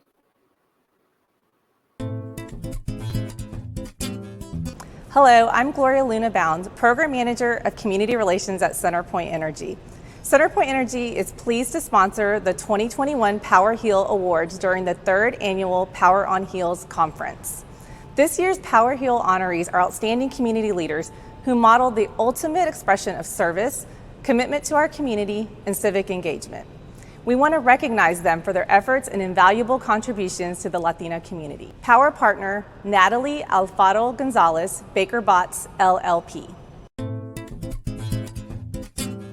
Hello, my name is Natalie Alfaro Gonzalez, and I'm an IP intellectual property partner with Baker Botts, LLP. I am so excited and honored to receive the 2021 Power Partner Award from Power on Heels. Ever since I met Yvette Mayo a couple years ago through a mutual friend and fellow Power on Heels supporter Ruth Mendez, I have just been blown away by her enthusiasm and her excitement for supporting Latinas and empowering Latinas. We are so excited. I speak for Baker Botts in saying we are so excited to continue to support Power on Heels going forward. Thank you so much for this award. Power Partner Elizabeth K. Ruki, Baker Botts LLP. Hi, my name is Elizabeth Rucky. I'm a branding, advertising, and copyright attorney with Baker Botts in Dallas, Texas. I'm very honored to receive this Power Partner Award. I would like to thank Power on Heels for this very special recognition. Power on Heels is a very important organization in the community, and I love working with and supporting women. I am privileged to have had the opportunity to work with Power Heels and help the organization in fulfilling its mission and purpose of closing the gender pay gap. Thank you again for this great honor. Power on Heels. Power Connector Rebecca Rayna, Executive Director, Greater Northside Management District. Hola, my name is Rebecca Rayna, and I am so proud to be the 2021 recipient of the Power Connector from Power on Heels. I am the Executive Director of Greater Northside Management District in the North Side. I am a lifelong Houstonian, having been born and raised in the North Side where I still currently work. I want to thank Yvette Mayo and the Board of Directors of Power on Heels for this award. I went several years ago and attended my first Power on Heels conference and was amazed at the powerful Latinas in the room and the environment of camaraderie among all the women, uplifting each other and just the joy that we ended the day with. So I want to thank again the Power on Heels organization for this wonderful award, and I'm proud to be the Power Connector Award recipient for 2021. Thank you. Power Player Alex Lopez Negrete, President and CEO, Lopez Negrete Communications. Hi, I'm Alex Lopez Negrete, President and CEO of Lopez Negrete Communications here in Houston, Texas. You know, receiving the Power Player Award by the Power on Heels organization is really very special because, as most people know, Lopez Negrete Communications is co-founded by myself and my partner, Kathy Lopez Negrete. And 36 years ago, we set out to have a mission, and that is not just to be a Latino-owned and operated advertising agency, but to also have a business that does business with its community, for its community, and within its community. So over time, we've ended up being 82% diverse with a 50-50 split between male and female in our worker base. And we're very proud that over the course of time, we've really opened up a lot of doors, not only for vendors and for employees, but a lot for our community players as well. So the Power on Heels Power Player Award is something that we're really, really very proud of. So on behalf of Kathy, myself, and the entire Lopez Negrete familia, we thank you. Power Advocate, Harris County Judge Lena Hidalgo, Harris County, Texas. For our recognition, we have this special acceptance for the 2021 Power Advocate Award.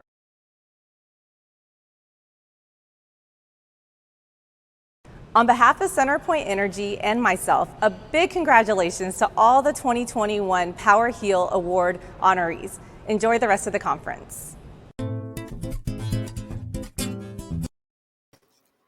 Wasn't that awesome? Now, I have to tell you, I wanted to start firsthand just thanking our friends at CenterPoint Energy.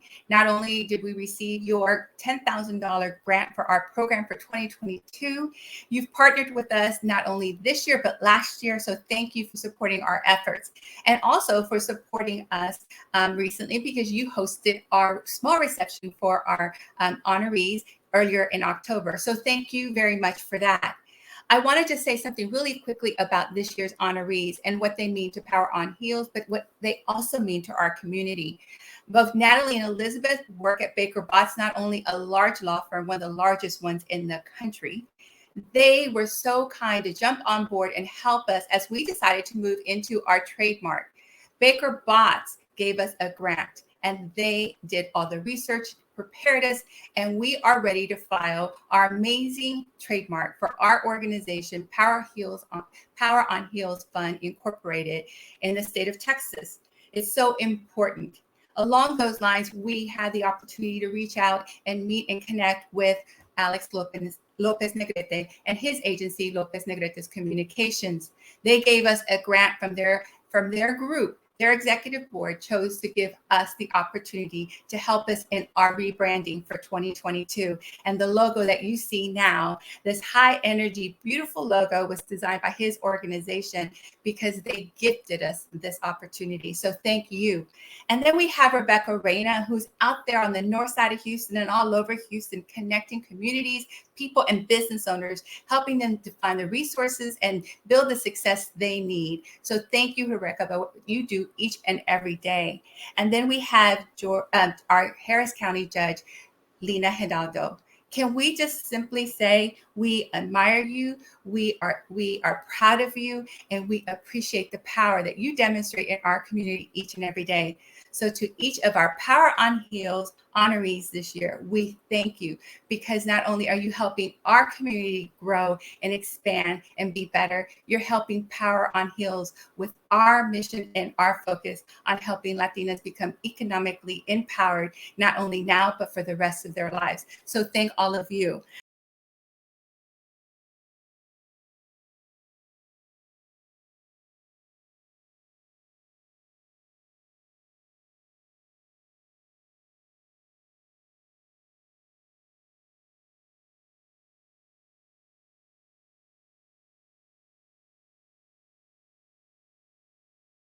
Listen, we continue to give today, and thank you to everyone who's participated so far, not only our speakers, our presenters, but also all of you who are here and commenting and just staying engaged, because that's what we have to do. We have to stay connected.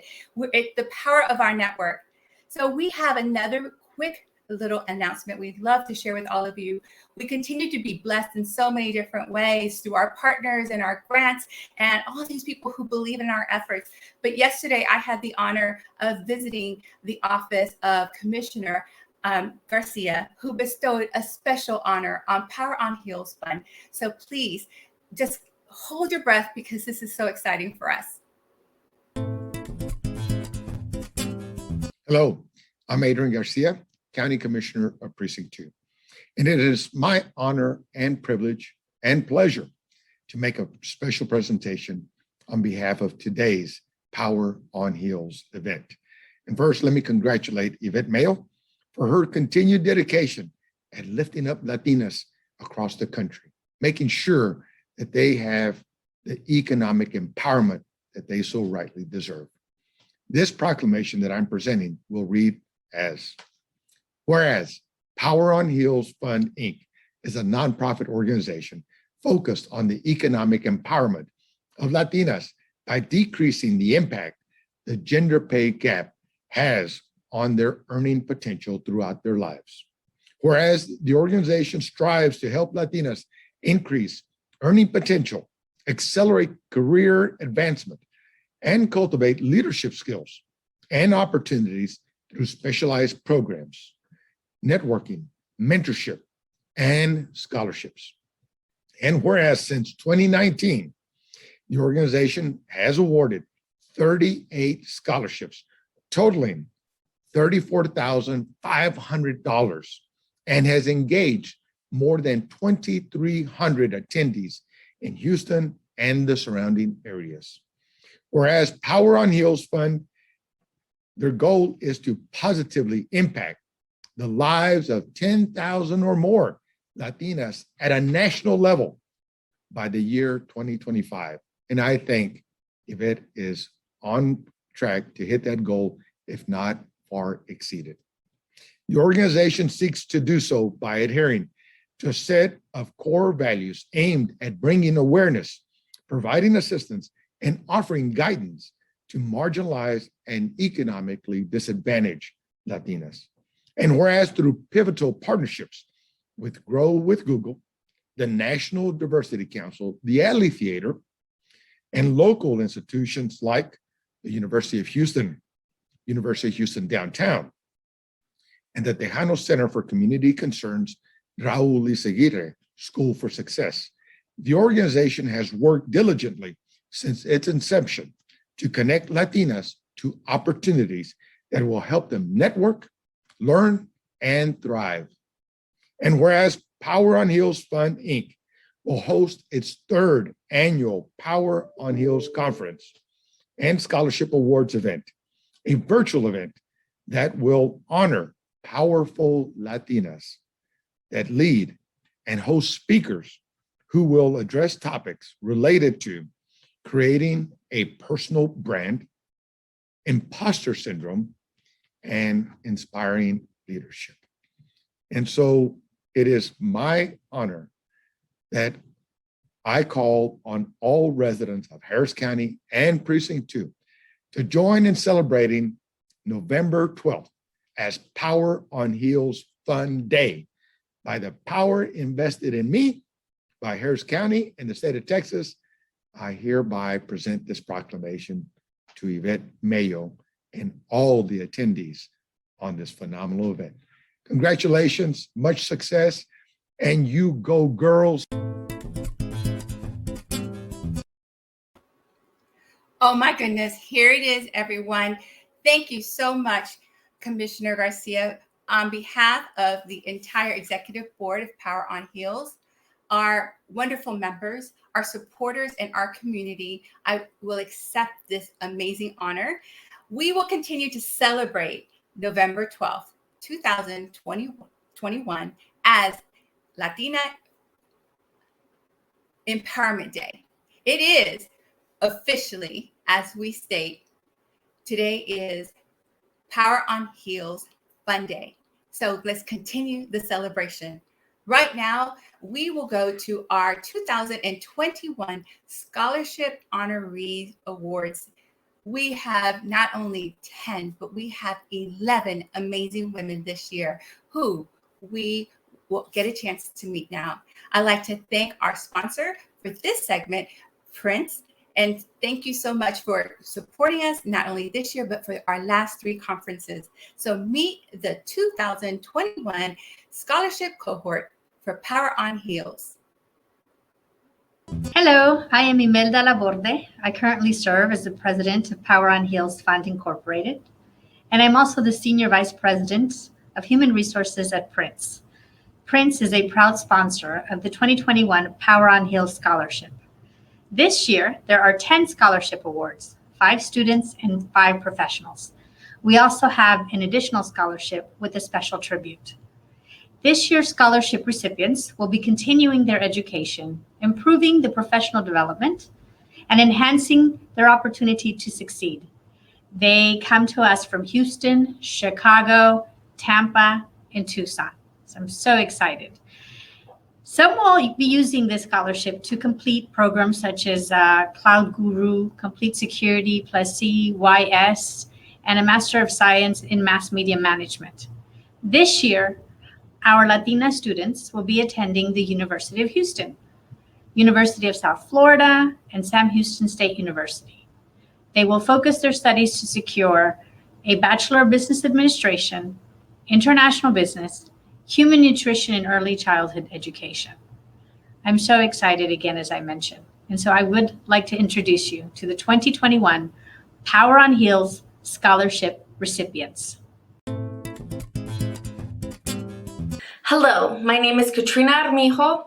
I currently live in Tucson, Arizona, and I'm a proud Mexican American. Winning this scholarship means the absolute world to me. I'm currently pursuing my Master's of Science in Mass Media Management from Arkansas State University. When I heard I won this scholarship, I was completely in awe. I get to finish my degree with financial freedom and opportunity. By being a scholarship recipient, I get to graduate with no extra debt. My degree is completely paid in full, and that's thanks to this scholarship. With my degree, I hope to continue on my hopes and dreams and continuing a career in multimedia. I want to help other individuals like me from my community here in Tucson, Arizona, to go after their hopes and dreams. And I hope I can help them by sharing their story through social media and really focusing in on their brand. So again, I want to thank Power on Heels for giving me this opportunity and helping me achieve my hopes and dreams. I am so grateful, and I look forward to continuing to be a part of this community of inspirational and like-minded Latinas. Thank you. Hello, my name is Claudia Batista. I am from Houston, Texas. I am of Mexican descent. Both my parents are from Mexico. So what it means to win this scholarship to me, it means a big accomplishment for myself. I had set a goal for myself to further my education without going into student loan debt and not putting a burden on my family's finances. So by being awarded this scholarship, Power on Heels has helped that with that goal. So the scholarship will help me accomplish and furthering my education at the University of Houston, Victoria, where I am pursuing a degree in business administration, where I want to learn how to manage my finances and make wise and smart decisions and investments. I would like to thank Power on Heels and the founder, Yvette Mayo, for putting this program together for all Hispanic and Latino women. This type of organization and program is needed in our community, especially for Hispanic and Latino women. I also want to thank Imelda Laborde for getting me into the program. She introduced me to the program and got me into the program, where this program has helped me tremendously in my professional career. So thank you, Imelda. I also want to thank all the bright and talented women behind the scenes in the program, the ones that are sending the emails, reminders about upcoming events. I see the work that you're putting into it, and it's appreciated. And last but not least, I want to thank my amazing and wonderful mentor, Patricia Gonzalez. She has been a great encouragement in my life, not only professionally, but personally and spiritually.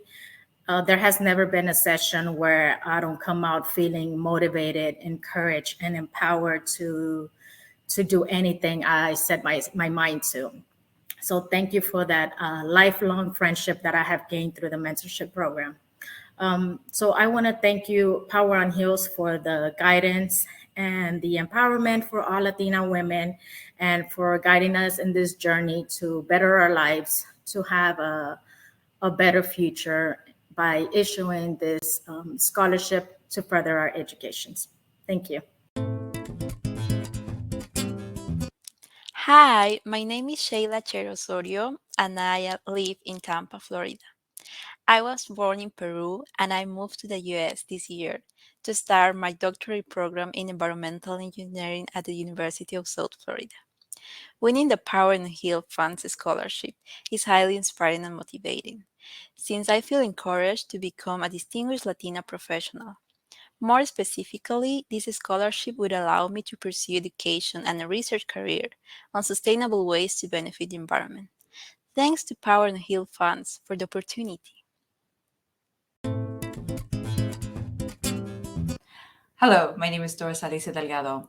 I'm a first-generation born Mexican-American and have lived in Chicago the majority of my life.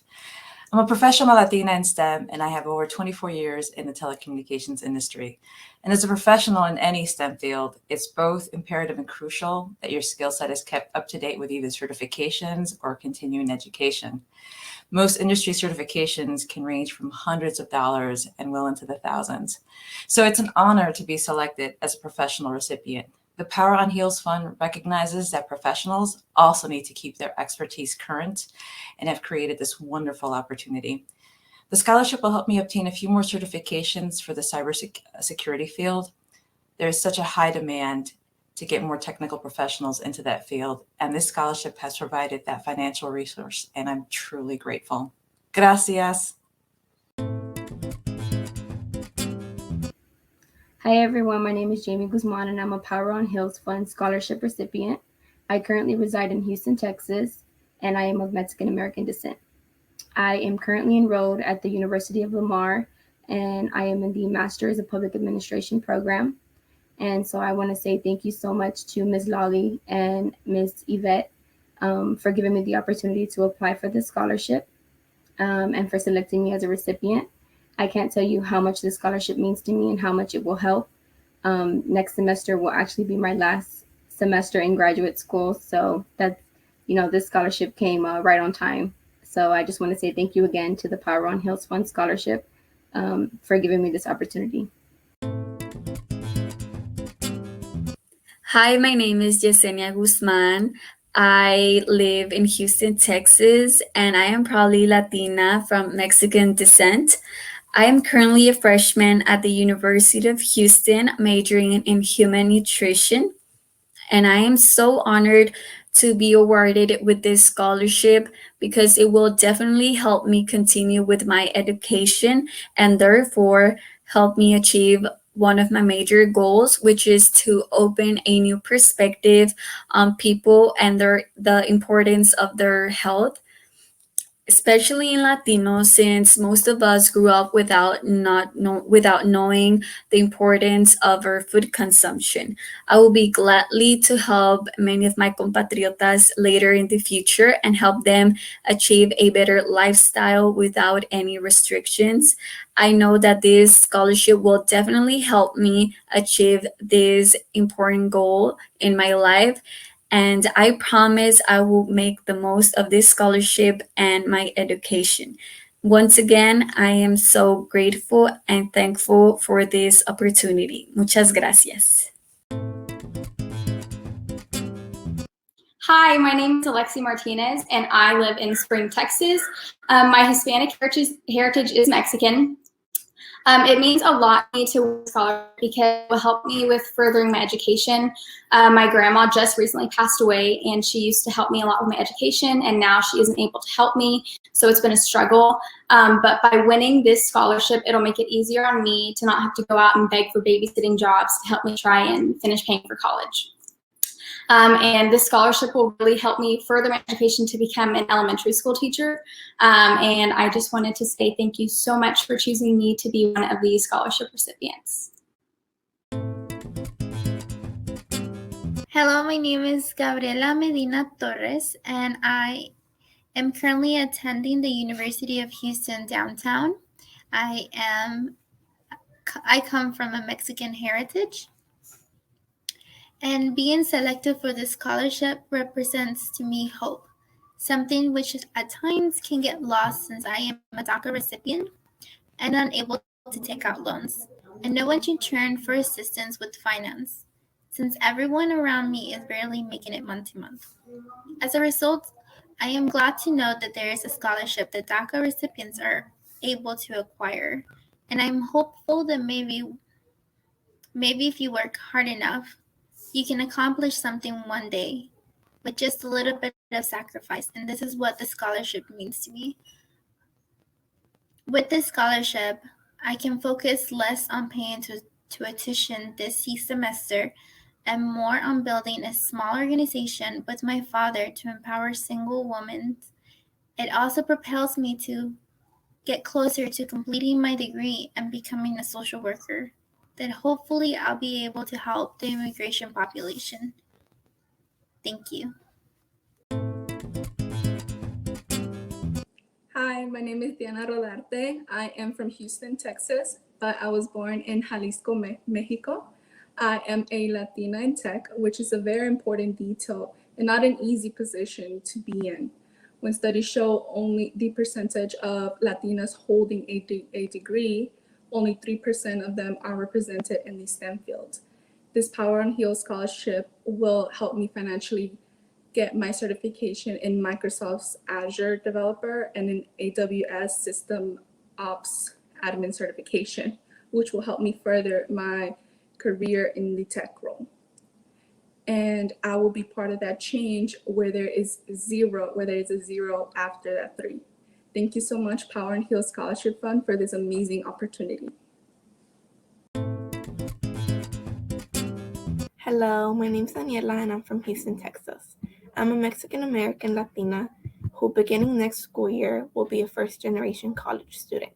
I plan on seeking a biology major, and while I know that going into the STEM field, a male-dominated field, won't be without challenges, I plan to overcome them because without a doubt, there needs to be an increase of Latina representation. With this being said, I'm extremely grateful for the opportunity that the Power on Heels Fund has given me. To me, the scholarship serves as a symbol of the empowerment that is found within the Latina community. Furthermore, it represents my future, one where I have a successful career in the medical field and can be a leader and serve as an inspiration to my fellow Latinas. From the bottom of my heart, I'd like to thank you all for not only helping me achieve my dreams, but for helping advance Latinas and supporting Latinas to reach their fullest potential. And as I mentioned, this year we have a special presentation, the 2021 Elba Rodriguez Morua La Guerrera Scholarship. This scholarship has been made available by the Aeolian Manor Foundation and Valdemar Rodriguez in honor of his late mother. She was a hard-working wife, mother, and entrepreneur. She was a woman that did everything possible to take care of her family here and in Mexico. She honored her faith, traditions, and served her community with love. She did this with her raspa cart, with purpose and ganas.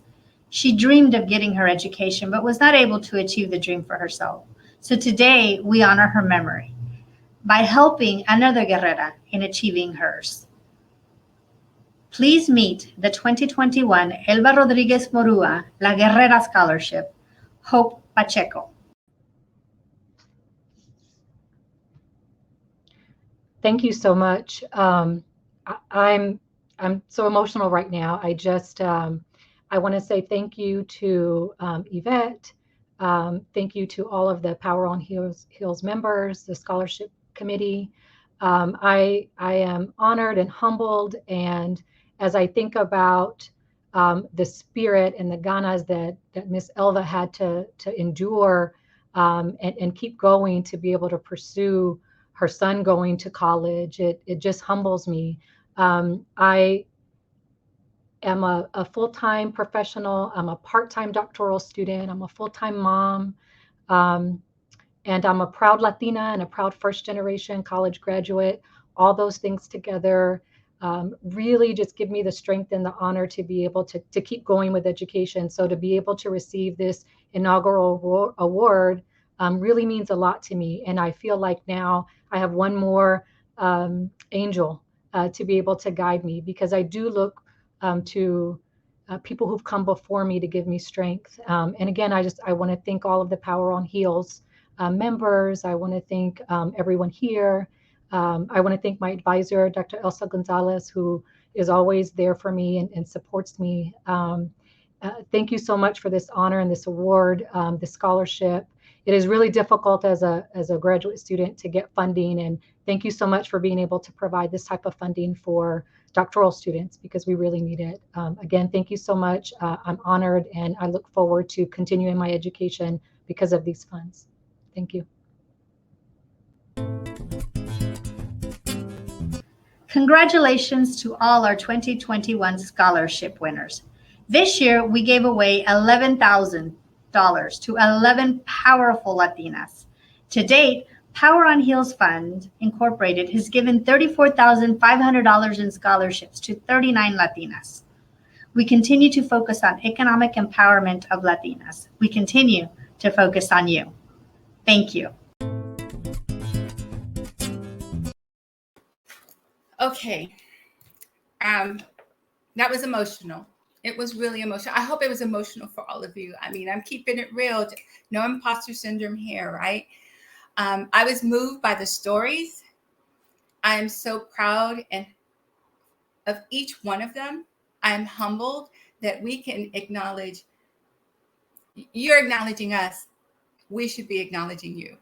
So this means so much. This is our purpose. This is who we are as an organization. So I just want to thank thank you for showing up, signing up, attending and completing our Latina Power Purse program. then applying and asking for help, and then putting yourself in that process and now being here with us today. I want to thank you for putting yourself first and for stepping forward into that, but most importantly, investing in you. The program we shared, the Latina Power Purse program, is our funnel to our scholarship program. We have one for women and we have some for students, high school seniors, which we partnered with the Raul y Seguirre School for Success. Big shout out to them. But what's so important is that this class is diverse in heritage and age, career, education level. They hail from Arizona, Tucson, Arizona, Chicago, Tampa, and throughout Houston.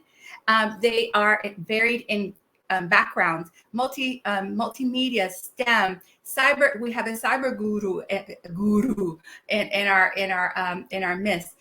Public administration, and we have doctoral students, and we have a student who's DACA, because the limitations that we put on ourselves continue throughout our lives. And this young lady, we set her forward to know there are no limits. There are no limits. Using your power of ask. So thank you all. And thank you, Prince, for sponsoring our scholarship portion. But we have a unique scholarship this year. And I want to thank Valdemar Rodriguez, who is part of the A. Leon Manor.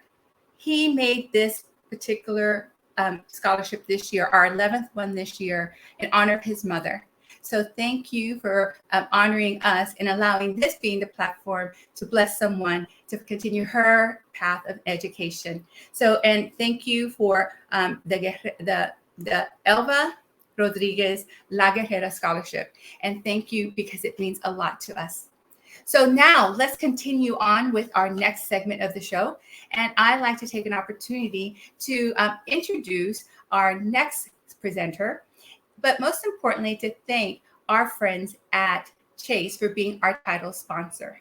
So thank you, Chase, for being here with us. But I'd like to go ahead and take this opportunity to introduce Melissa Vela, who will also have the opportunity to introduce our keynote speaker for today. Melissa Vela is the VP of Community Manager, VP of Community and Manager of Community and Business Development at JP Morgan Chase. She is from the Houston area. She's an ambassador for Chase who works to build and nurture relationships with key community leaders, nonprofit partners, and small businesses at neighborhood levels. Melissa hosts financial health workshops, facilitates nonprofit partnerships, and offers community programming.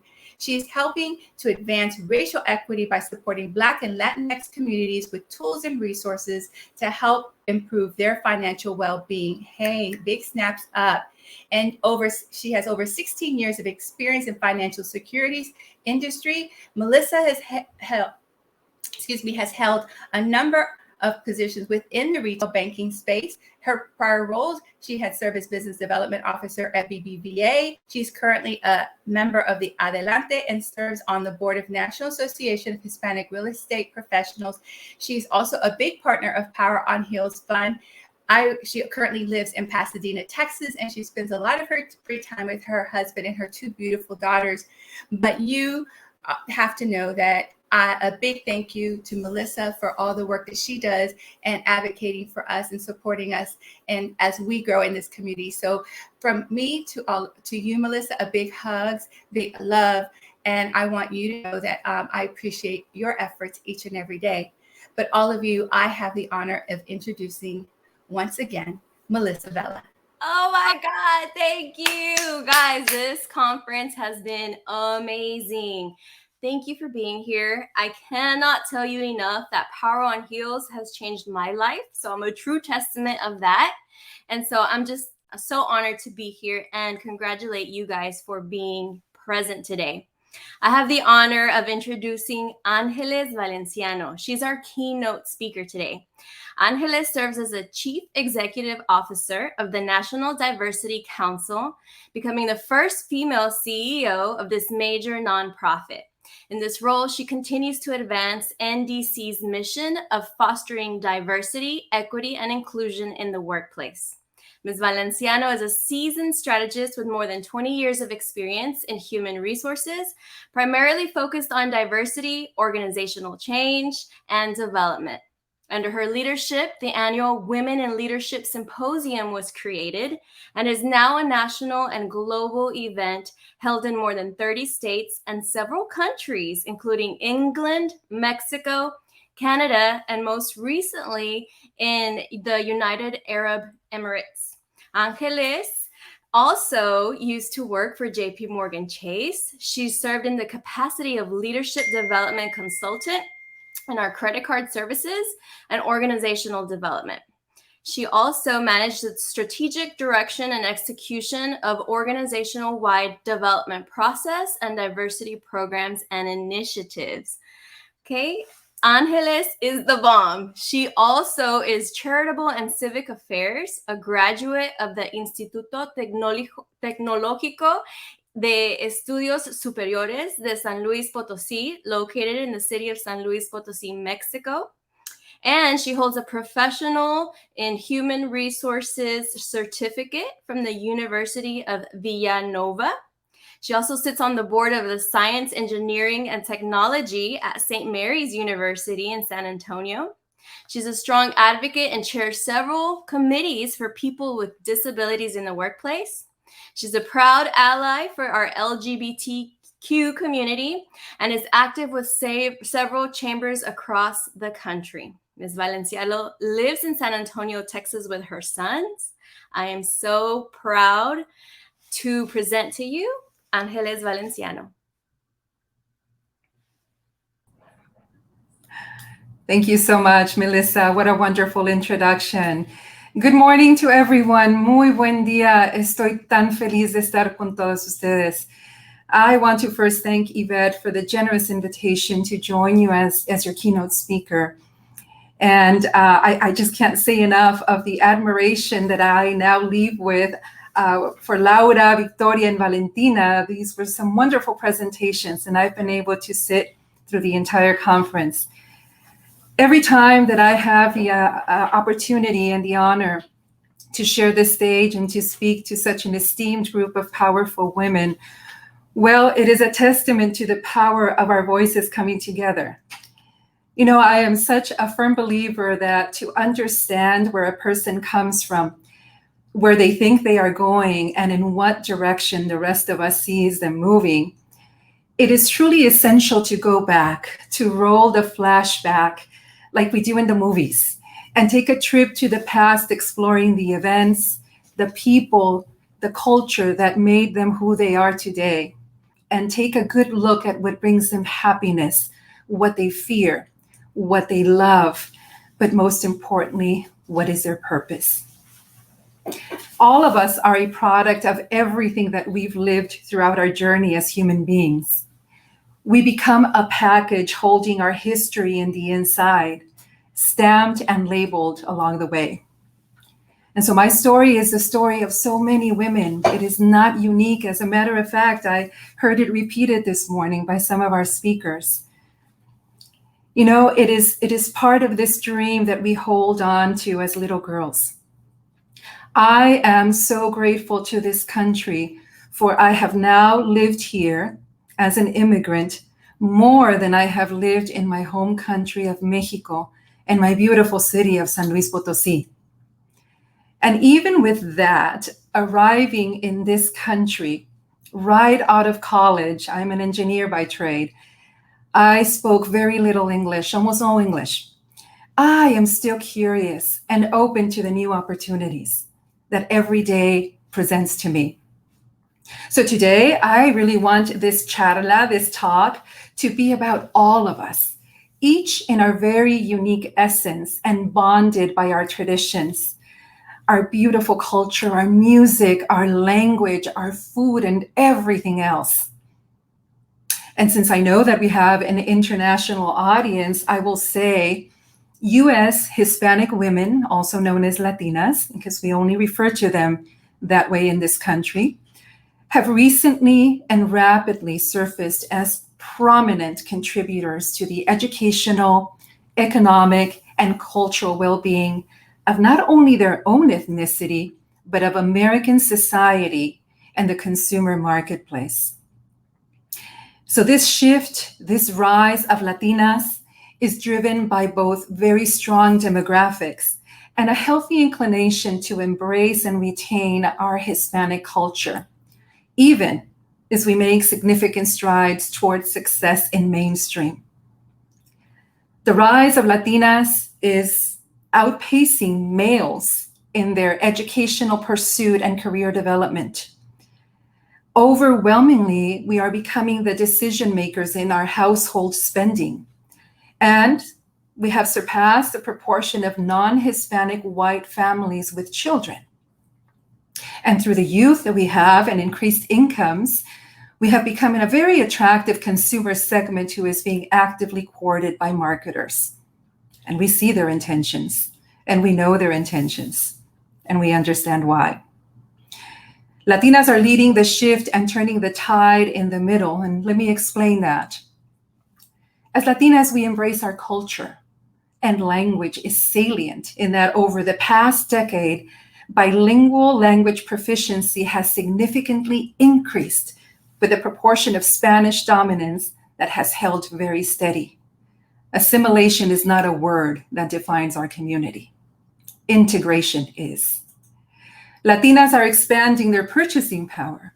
We are catching up very rapidly and exceeding Hispanic males and non-Hispanic females in the big ticket purchasing items such as homes, autos, and in the use of financial services.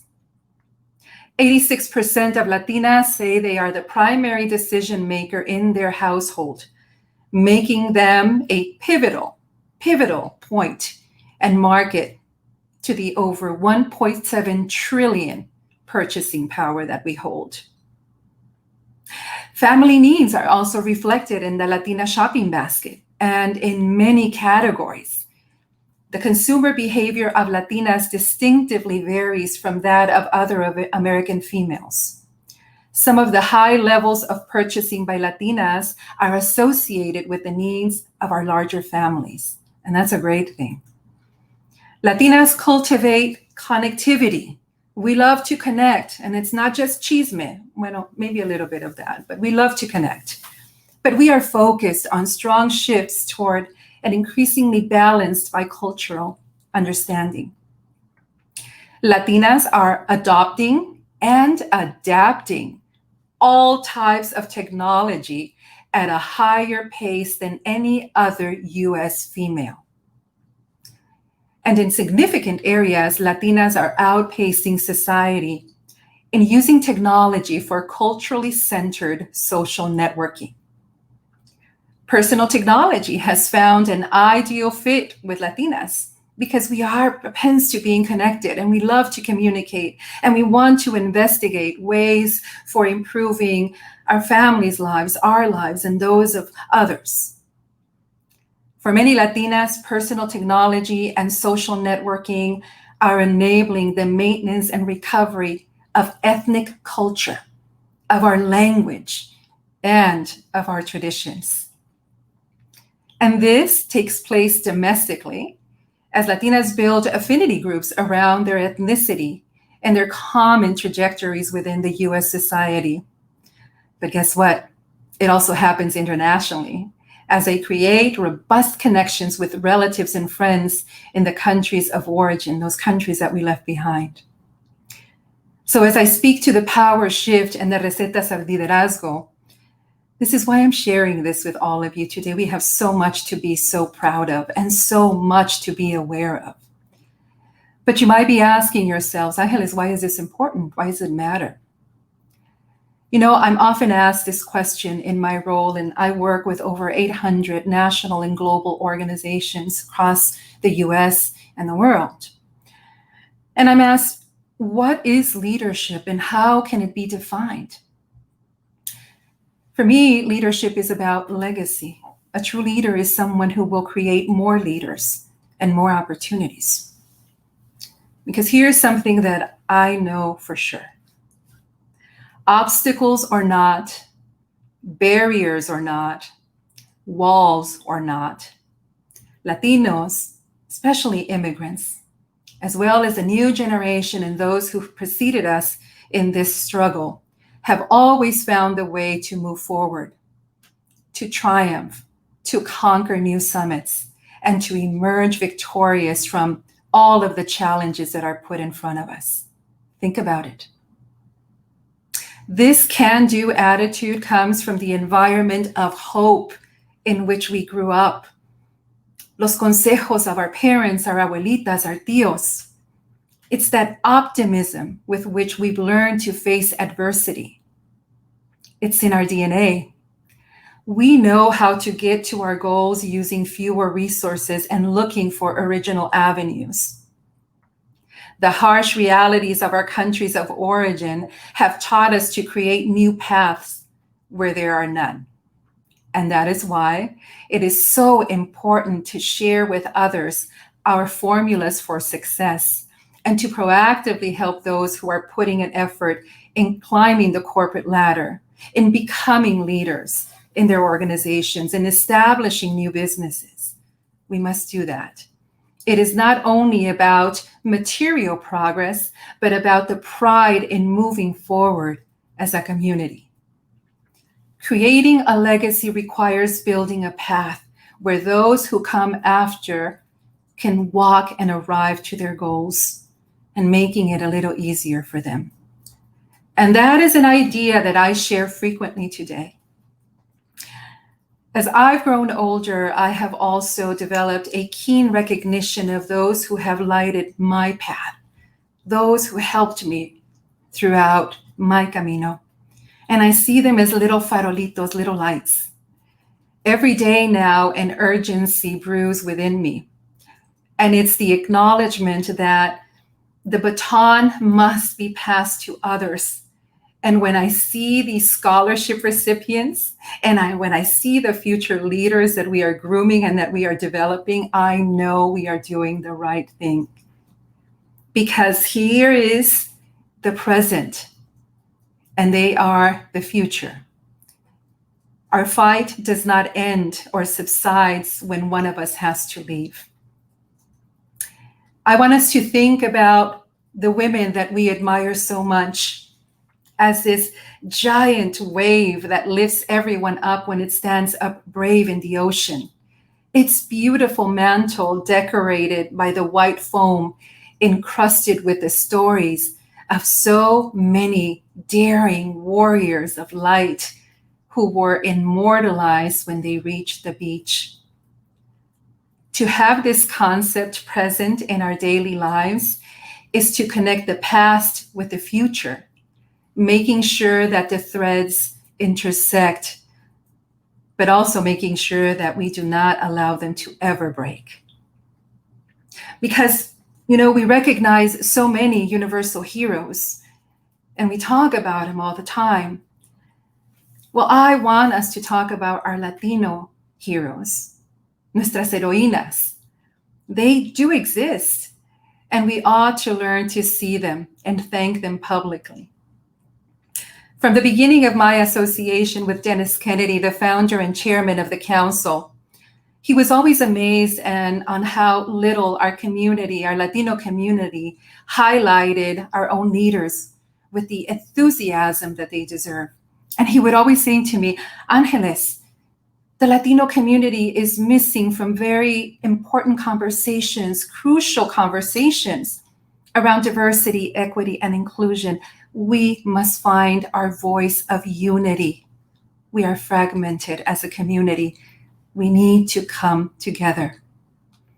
And his comments make a lot of sense to me because I think about that, and I think about how important it is for all of us to understand our history and our contributions. And so I'm so grateful to hear that in this conference, we bring together all of our beautiful Latin American countries and heritages. Thank you for that.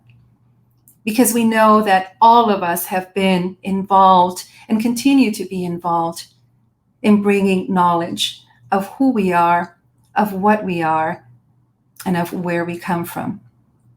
And that is one of the main reasons why I decided to launch the Coalition for Latino Workplace Equity in a national conference that now sits under the NDC.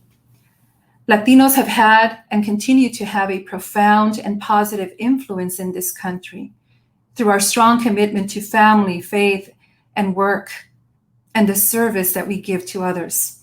We have enhanced and shaped the US's national character by adding these ingredients to it, and also adding centuries-old traditions that reflect the multi-ethnic and multicultural dimensions of our beautiful community. We all saw what the census told us. We are more than 60 million people. We are growing. This represents such a significant increase from the year 2000, when it was recorded that the Hispanic population, Latino population, was at 35.3 million. The number of Hispanic-owned businesses has grown exponentially, and it will continue to grow. And Latinas are one of the biggest drivers. However, our representation in leadership roles and boardrooms in the US businesses is still extremely low. So the purpose of the Council for Latino Workplace Equity is to seek inclusion for everyone, for all of our Latino leaders that are out there, so that they can claim a place in that table that we have not been invited to, and it takes so long to get to. Throughout my tenure with the National Diversity Council, I have had wonderful opportunities to travel and to get to know our people in our beautiful country, while taking many of our programs and conferences to so many cities nationwide. Well, I'm an early riser and just love to go to the location where our conferences will take place. Around 5 in the morning is usually when I wake up. And I like to take a good look at the setup and make sure that everything is in place. It's almost as if it is my own preparation ritual. It helps me focus on that day. And typically the conference starts at 8 in the morning, but participants start arriving at 7. To me, one of the most joyful experiences as I walk through every room, thinking of all the attendees who will be there soon, is the fact that the teams of workers that I see at the crack of dawn are mostly comprised by Latinos or immigrants who are working in the field. They are the ones who are setting the tables, making the breakfast, cleaning everything, carrying the coffee jugs, so that everything is perfect to serve these crowds of hundreds of people that will join. I always take time to welcome them and sit for a minute to savor a coffee. It's never long before one of them runs to the kitchen and brings me back un taquito con huevo or a little pan. And that gives me so much warmth and pride, because when you connect with a person on a human level, at their level, where they know that you are part of them and they accept you because they see you as their equal, everything in that exchange is positively enhanced. And I know this because when the conference starts and they realize that the person they served before that morning, early that morning, is the one who is speaking on stage. She's the boss, is la jefa, and they smile. And immediately after, the look of joy, because I spoke to them in Spanish in the morning, turns into a look of appreciation and admiration. And when I see that, I feel so fulfilled. I know that that day I will speak with many important people with very long titles from very important organizations. But it was my people who, before the event, nurtured me with a meal and helped me prepare emotionally to say what I have to say. It is also a practice of mine that when I am up in front of the microphone and they are down serving everyone who has come to the conference, I'll say in Spanish, les quiero dar las gracias a las personas que nos están sirviendo el día de hoy, porque al igual que yo, son inmigrantes y están haciendo un trabajo que otros no pueden hacer o no quieren hacer. I want to thank those who are serving us today, because like me, they are immigrants, and they are doing a job that many do not know how to properly do or do not want to do at all. And that is why it is so important that when one of us reaches a position where we have a platform, an audience, or influence, that we use it to provide context and to educate those who, until now, do not understand the struggle of our Latino community and our immigrants in the United States. When I often speak to people working in those hard jobs that we know, and I ask them, What moves you to get up every morning to do this? Most of them will answer, because I want my children to have a better life than mine. That right there is a prayer, and it's my prayer. We all want our children to have a better life than the one we had. And we know that in this country, we can find those opportunities for work, for education, for progress, and so much more that we do not have in our countries of origin. We contribute so much, but despite all of this, our presence is barely recognized. They're almost invisible. It's almost like the little working ants that do and move everything, but how often do we stop to recognize them? And so this is part of that conversation, and this is so important to me. A good leader leaves many leaders trained and ready to take the next step. And I say this because it should be the standard for each of us that when one of us exits from a leadership position, many more should be ready to step in. And it should be our responsibility to get them there, because we want them to be able to be there and to improve what we have done and to take it to greater heights. So these are, ideas that I carry very, very deep in my heart. In closing, I want to leave you with a moment, very magical, that happened to me in 2019, right before the pandemic hit. And never would I have known that this was going to happen. I travel 35 out of the 52 weeks of the year. I spend a lot of time doing that.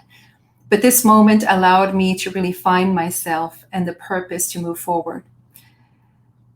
I write about it in my book, and it's a story about my oldest son, Tony, who is a tenor, loves music, and he was invited to sing with his school choir at Carnegie Hall.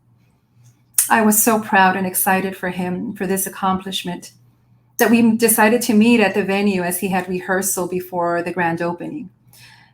As I walked those New York streets, remembering my time at JP Morgan Chase and the beautiful organization that I worked for, I was just in so much anticipation to meet with my son, mi querido hijo.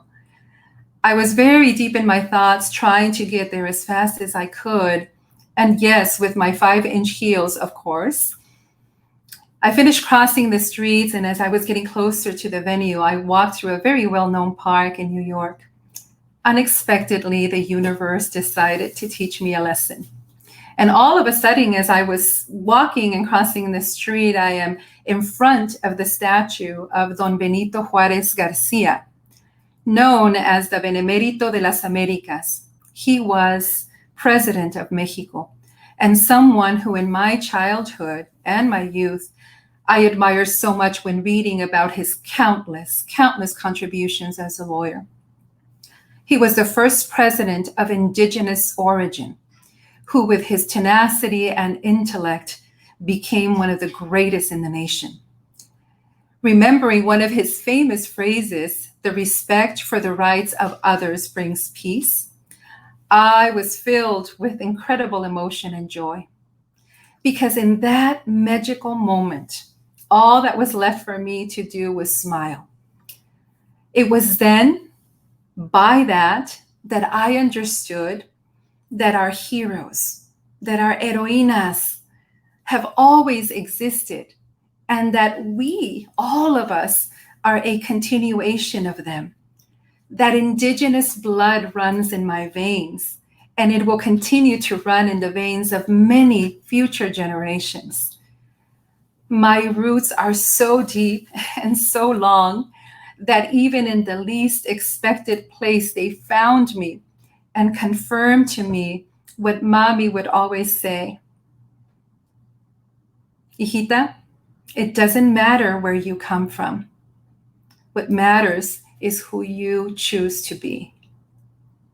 Therefore, the only way to advance, to progress, to leave a legacy, to continue to have purpose in what we do, is to expand who we are touching every day and to bring everyone together, because only together can we move forward and we can continue to rise. I want to thank you, Yvette, for your commitment, for your advocacy, for your true servant leadership. Boricua hermosa, fuerte, invencible. Thank you for showing the world what we are made of. Thank you for bringing us together. Thank you for giving me this space. Mil gracias. Thank you kindly. Oh, Angeles, thank you. Thank you for blessing us with such a powerful message. Ladies, let's clap, let's snap. Angeles, thank you for bringing this powerful message. I want to thank you for all the work that you do at the council, at the National Diversity Council, also this new Latino workforce equity group that you're putting together. Good luck with that. If we can help you in any way, please reach out to us. But I think you reminded us that we have to celebrate who we are today authentically, right? Que somos poderosas, somos mejor juntas, right? And I think that you reminded us again that we are powerful. We as a nation are 60 million strong. So I just want to thank you for this powerful message. Thank you for being the amazing Latina that you are.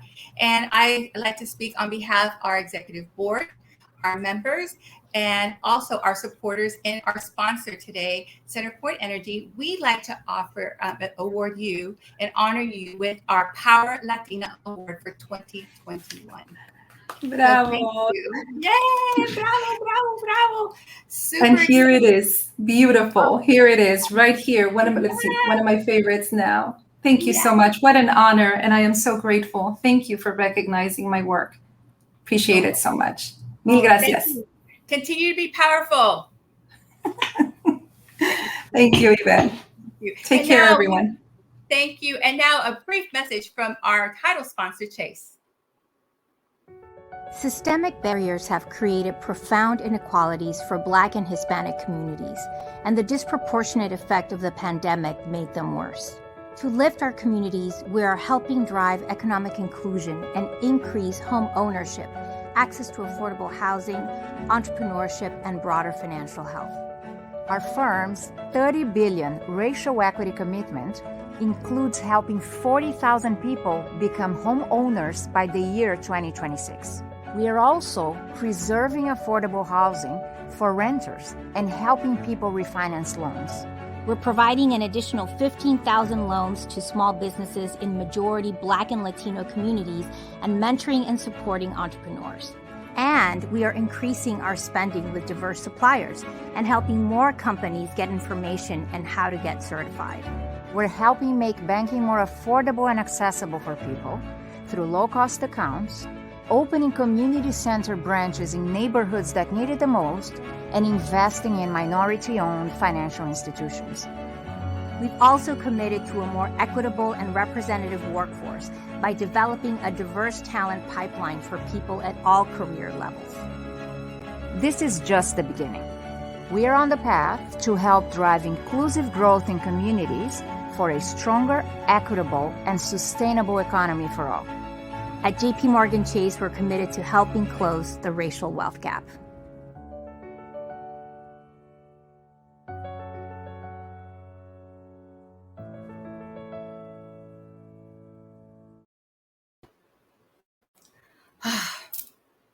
I am full. I am super full. But what's so important is I want you to know we have just a few more minutes before we end. So I know it is 12 o'clock. And we said we were going to go to 12. So I'd like to ask your permission to stay with us just a few minutes longer so we can close out this powerful event. But also, don't forget, we still have another giveaway.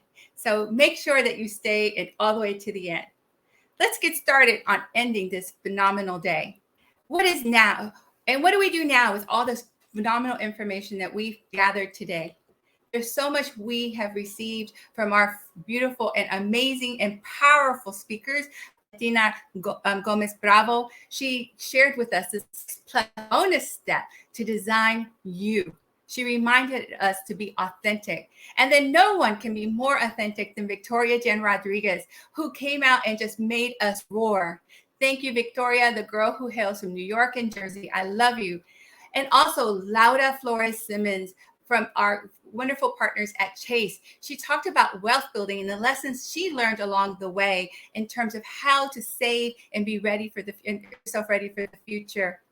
But we want to thank Mike De Weisman, who is with Goya, who continues to support us in our mission and our efforts here in our community. So thank you, Goya, and thank you, Mike, for sponsoring our speakers today.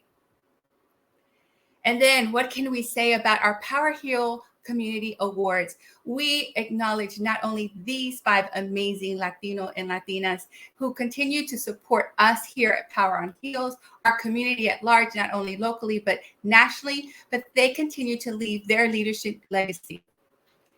And thank you to our friends at Centerpoint Energy because they sponsored our awards this year. So thank you, Gloria Bounds at Centerpoint Energy, because with you and partners like you, we're able to do the things we desire. And thank you again for the amazing grant that the Centerpoint Energy Foundation gave us so we can continue our leadership development of Latinas everywhere. And we can't say enough about our cohort this year, our 2021 Power on Heels Scholarship recipients. These young ladies, they have a wonderful journey ahead of them. We continue to inspired by your stories, and we're so thankful that we can help support you in your dreams of education and your professional development. And to this year's honoree of La Guerrera Scholarship given to us the Alien Manor, and honoring Elva Rodriguez Murao. And I'm sorry, I said that incorrectly.